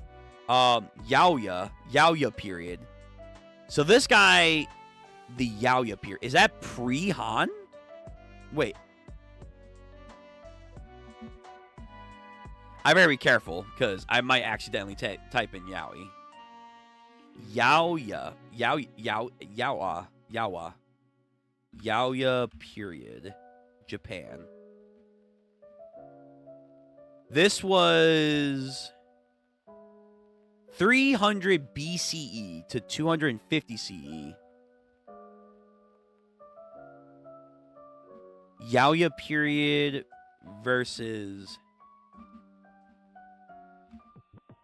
the Heian period. Yeah, let's do that. JJK shit over here.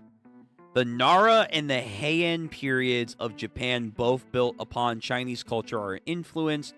I think in Demon Slayer, I think Muzan is said to be from the Nara period, if I remember correctly.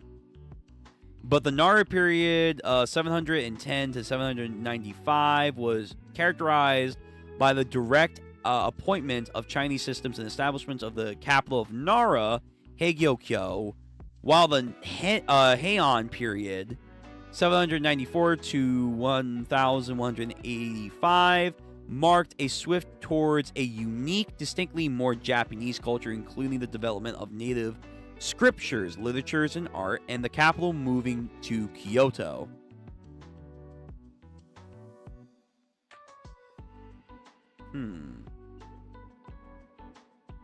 Well, that's Nara. I want the...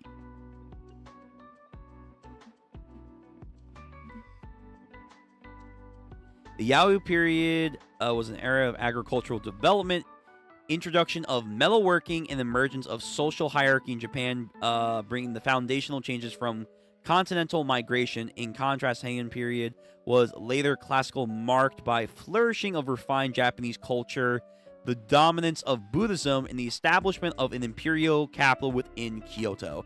All right, so this guy is actually... This guy is pre-Han. He's actually older than Sukuna and Tengen. Okay. And again, the Demon Slayer shit, he's older than Muzan.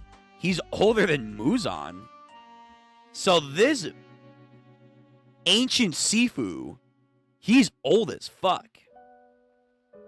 He's been around the block more times than he can count.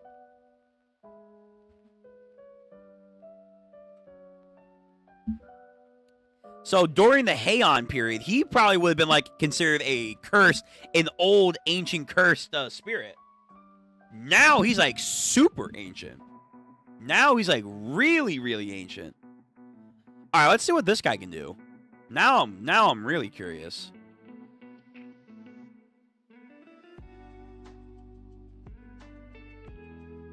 Who?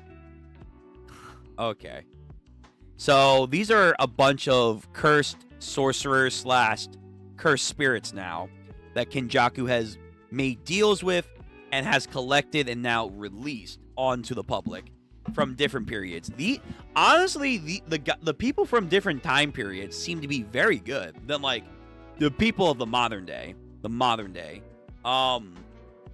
There's that one lightning dude. There was Reggie. Reggie was good. There's this monk. There's this guy. He looks like a combination of Knuckle and Corollo from Hunter x Hunter. Igori Ryu owns 77 points.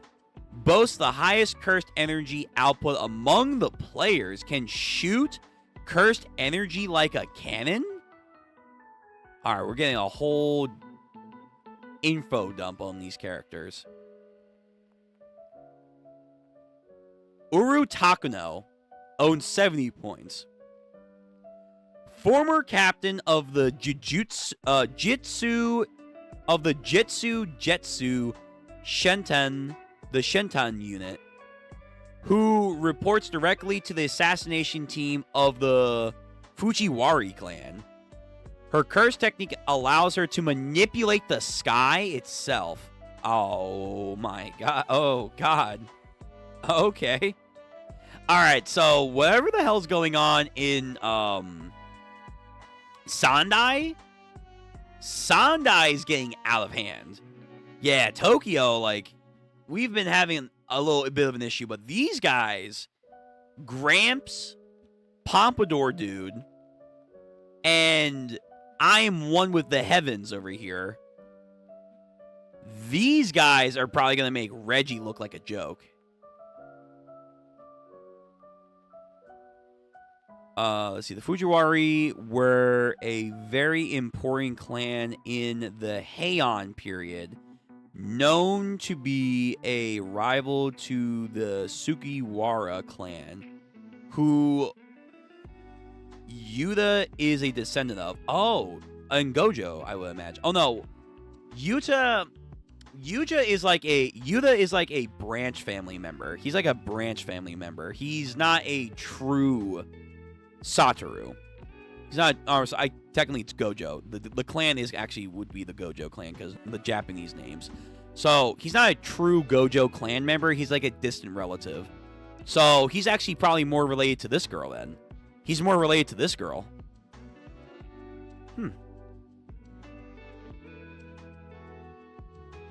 Okay. Interesting. So she's from the Heian period. We don't know when Pompadour guy is from. Old man predates Heian period. Like, predates. What the fuck are you? Oh, we're getting into some horrific shit right now. Kurorushi owns 54 points. A cockroach-infused cursed spirit released from Kenjaku's cursed manipulation technique. So this is just a straight-up spirit. This guy is just a straight-up spirit. No human that turning into basically a cursed spirit. No. He's the real deal. Cockroach King over here. Oh, no. Oh, gross. Special grade. Already registered. Dormant until the introductory conditions disappear. Sure. How many are in this area? With no allies, their 4 equally matched abilities form a complicated relationship where they've reached a 4-way deadlock. However, one side has now crumbled. No! Old man! This guy predated the Heian period. I guess that may not be a flex like I think it is, but, like, I figured he was gonna stick around. I figured, like, Cockroach, Pompadour, even the woman were gonna get crushed first. Old man, that's a shame. I wanted to see what Mega Ancient Sifu could do, but I guess not. I guess we can't have pre-Heian period gas over here.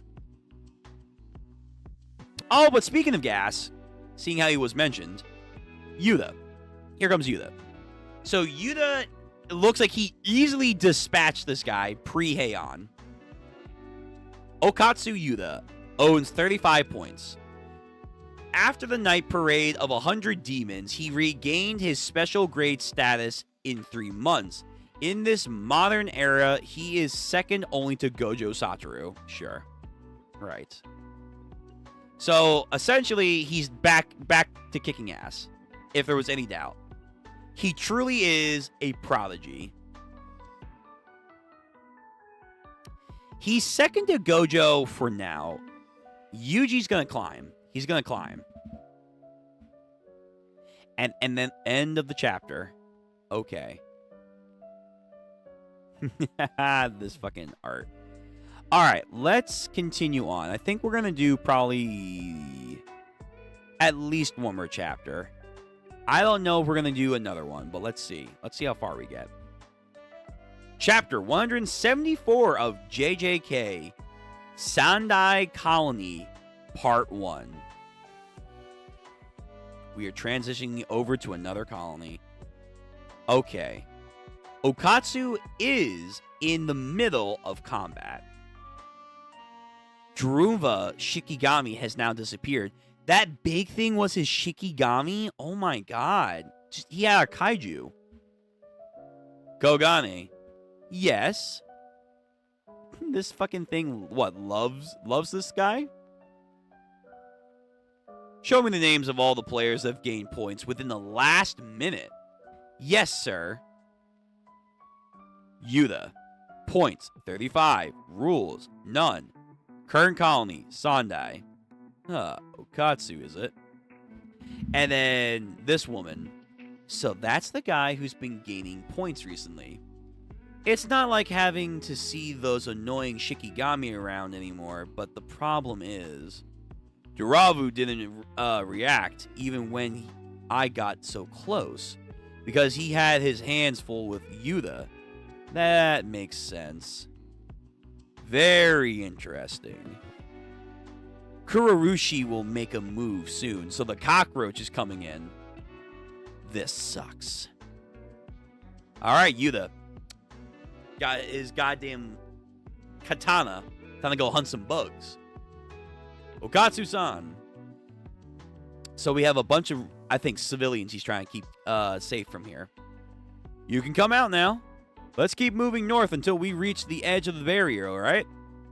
And then feel something. Hold me. Be patient, my dear. Let's rest for a bit, okay? The stadium was the territory of a very strong sorcerer who I just defeated. So I don't know if anyone will want to mess with us for a while. Nah, it's the opposite. We gotta take territories now. Yo, why are you flipping out? Holy shit. Yuta is like... He's like sensing danger. And if he's sensing danger, that's a big deal. So is this cockroach really that powerful, huh? Hey, what's that sound? Oh no, look over there. Everyone, run inside the stadium. Hurry. So some guy's trying to run, but there's like a black mass coming for him. One person, I can do this.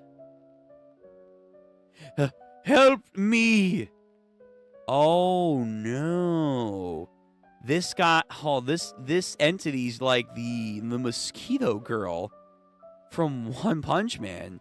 He just summons a tidal wave of cockroaches. Oh no. That's disgusting. So gets this guy, grabs onto him. Nah, he didn't make it in time. He didn't make it. This guy's already getting consumed. Damn it.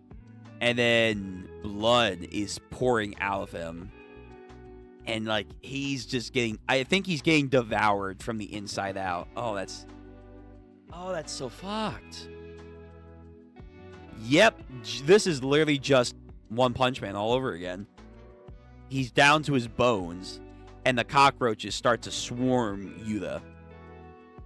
These are real cockroaches. They've been strengthened with cursed energy. One of these roaches alone wouldn't be a problem, but a moving swarm, they'll become an easy threat. Hurry, everyone. Let's go. Yeah, you guys gotta move. Hey, Rika. Drop it. Okay, and then spawns above them. Hits the goddamn bridge to, I think, block the roaches' encroachment. And crushes a lot of them simultaneously. Yeah, Rika, guard the civilians. Guard the civilians. And then I think he's charging up his sword. And he's going to emblaze them all. Yeah, he does a mighty swing. And he takes out the cockroaches. Which impresses Pompadour and Sky Chick over here. I almost want to call her Sky Chick. Sky King recognizes the Sky Girl. Unfortunately for you, the skies are my domain, so I'm going to have to take those from her if I was there, obviously. Ah, look at Yuta. Look at Yuta trying to flex some more. Oh. His output isn't that bad. But this guy apparently has more. What an amazing. What's amazing is his total amount of curse energy. Then we transition over to her. You can't see the end of it. The Shikigami is also very powerful. Juruva's murder wasn't pure luck. Well, Kurushi is as disgusting as I thought. Kogani, is that also a player? Oh my god. Kill it. Just kill it. Just kill it. Light this thing on fire. It's Kurushi. When Kurushi's revitalized, he was at a disadvantage. With Juruva, he went in a state of hibernation. The trigger for the sleep mode was its survival instinct inside of Juruva's colony. Interesting. Okay. So now that he's dead, he doesn't have to hibernate anymore. Alright. The Roach King over here is menacing. Kurushi has an unlimited appetite. The more he eats, the more cockroaches he will be able to reproduce. Parthian genus. Oh, I think we've heard this before in another series before. Not Hunter x Hunter. That was oh, I gotta be careful how I pronounce this. I think it was called phagogenesis, where anything they devour, they can give birth to children that have attributes of anything they eat. Kuroishi is now in a state of starvation. Oh no. So when he saw Okatsu interfering with his meal, he instinctively has decided to devour him. Well, he was going to devour anyway, so now he's just a little bit more mad. Parthian genus is a type of asexual reproduction where the embryo develops from an unfertilized gambit. Oh, I think that's Tommy Rod. Actually, yeah, wait. It's like a demonic Tommy Rod, which is saying something. From Toriko. Huh. Okay. Okay.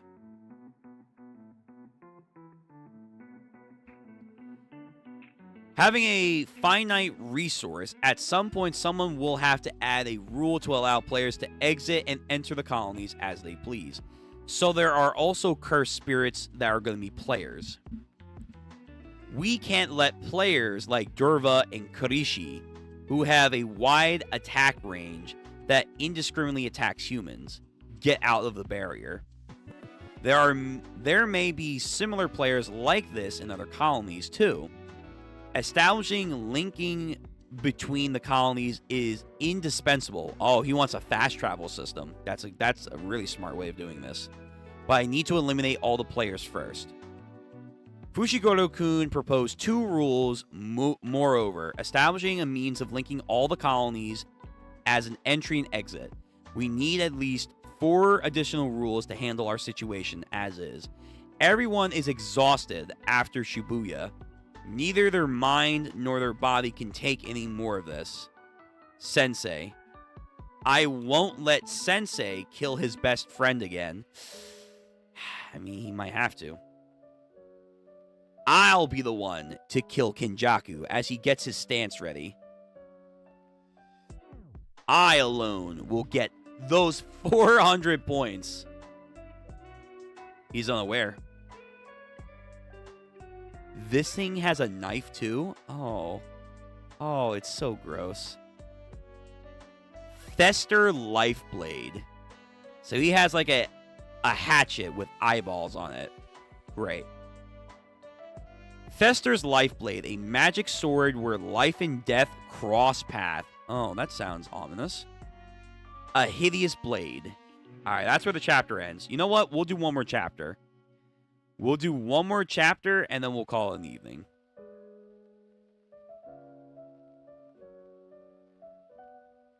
Alright.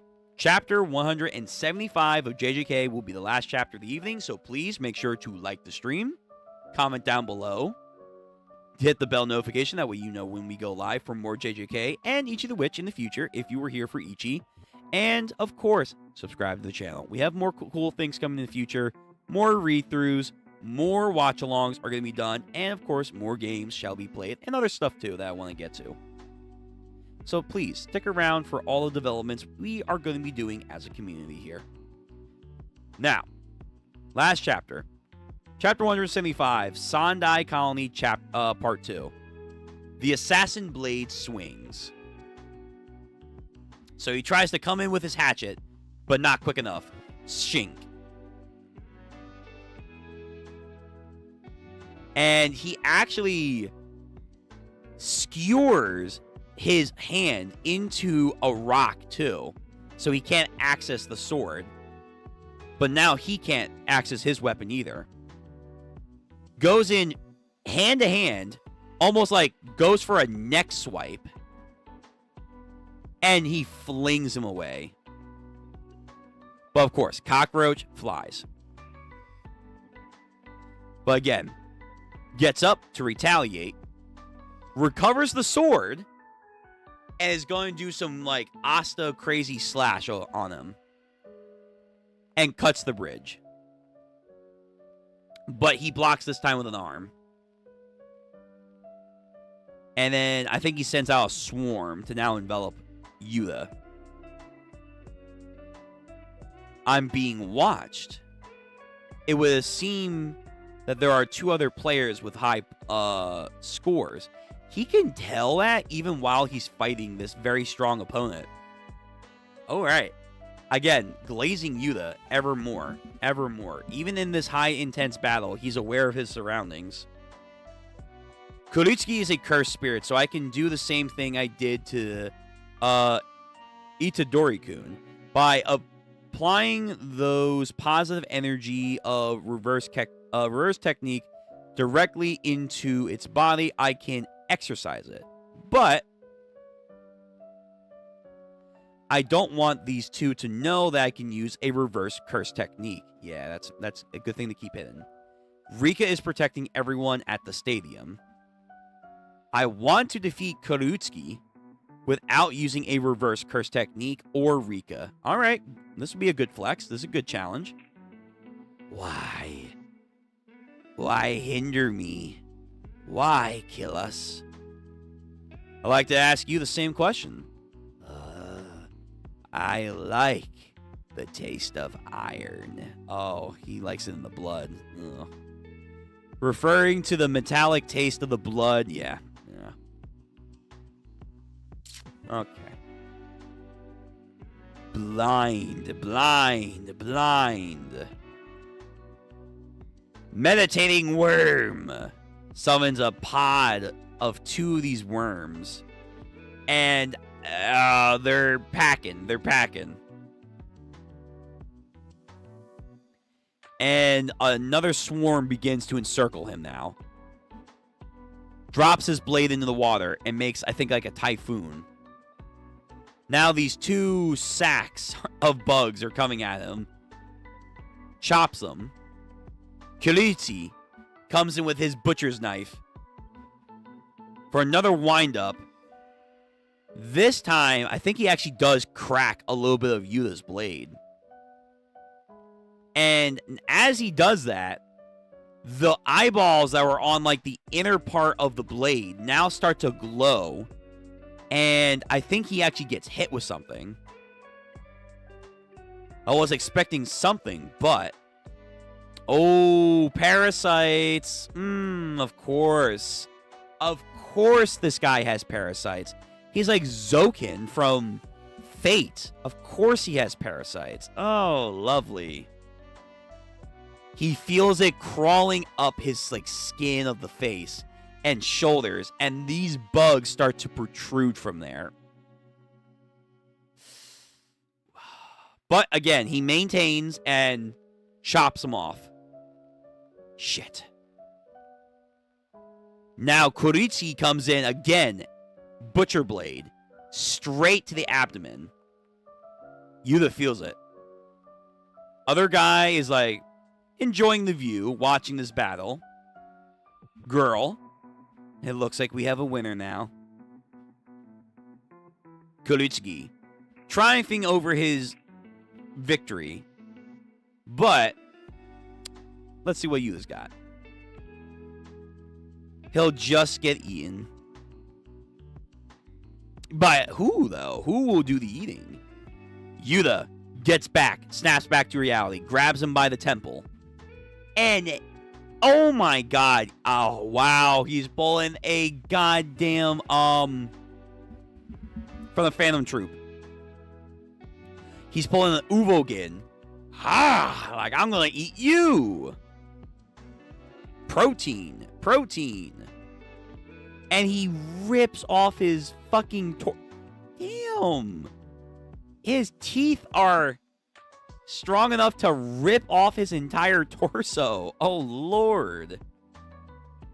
And the other 2 are like, oh, damn, dude. Okay. Savage. Yuta, you continue to impress. He killed him? I figured he was going to regen. He killed him. Damn. 5 points have been added. Reverse curse technique.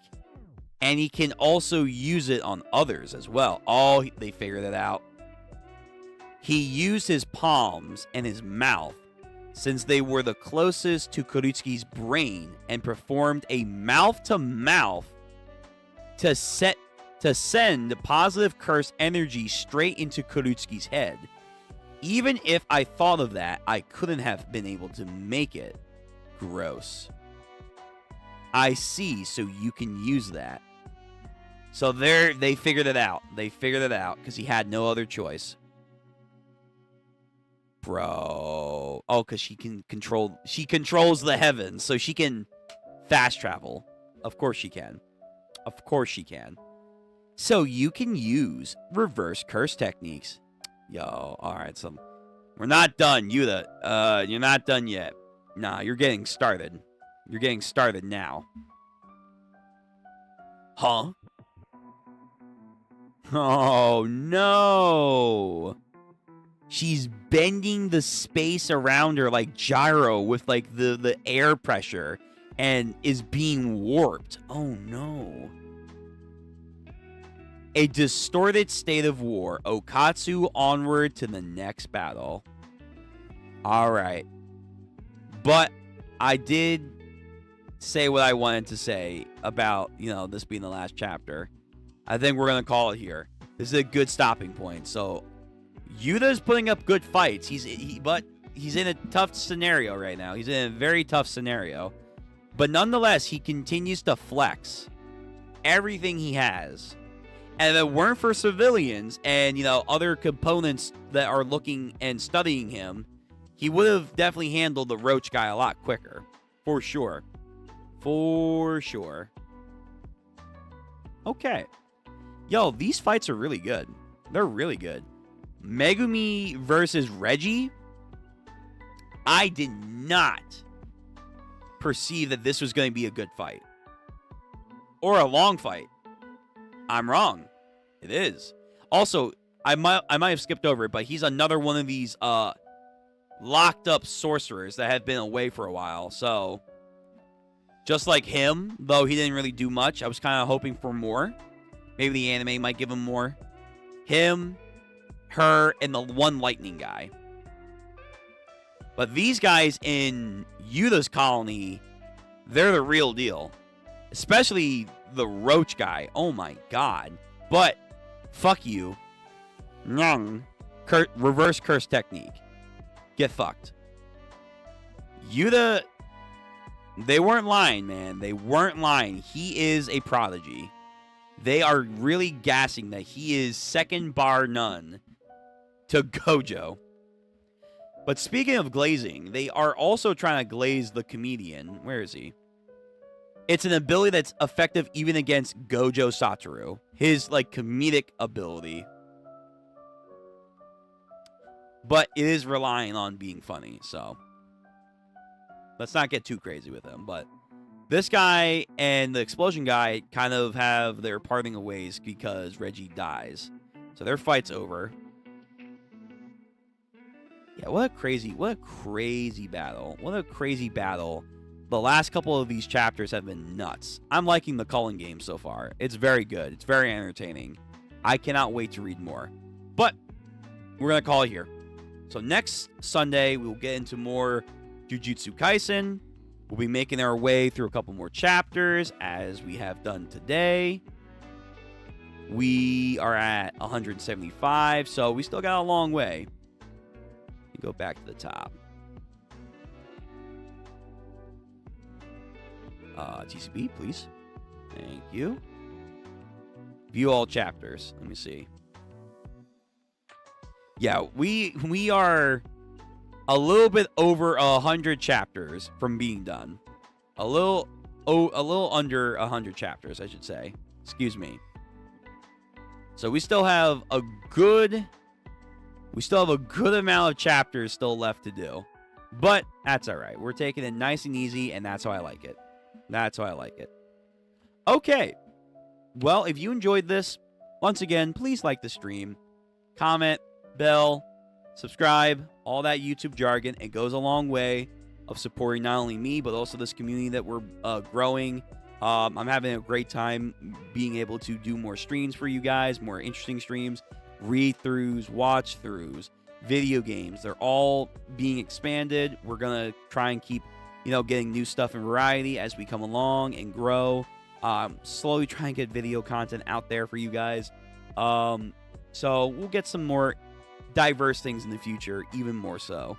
And I know I say this before and it comes off cringy, but I really couldn't do this without you guys. So I just want to say thank you. Thank you for being patient. Thank you for giving support. Thank you for showing up and engaging. That's also a big thing, and I want to let you know that is not overlooked. So thank you. Thank you very much. But we're going to call it for the night. So until next week, for more JJK and Ichi the Witch, most likely, I'll see you guys next time. This week, stay tuned for a double feature of Fate Remastered. We're going to push through that to get that done. And we will be doing the wrap-up of Season 2 of Dandadan. We will be doing a One Piece reaction, Bug Ego, and we have the JoJo's Part 7 wrap-up discussion. And, other stuff that's going to be going on for that stream.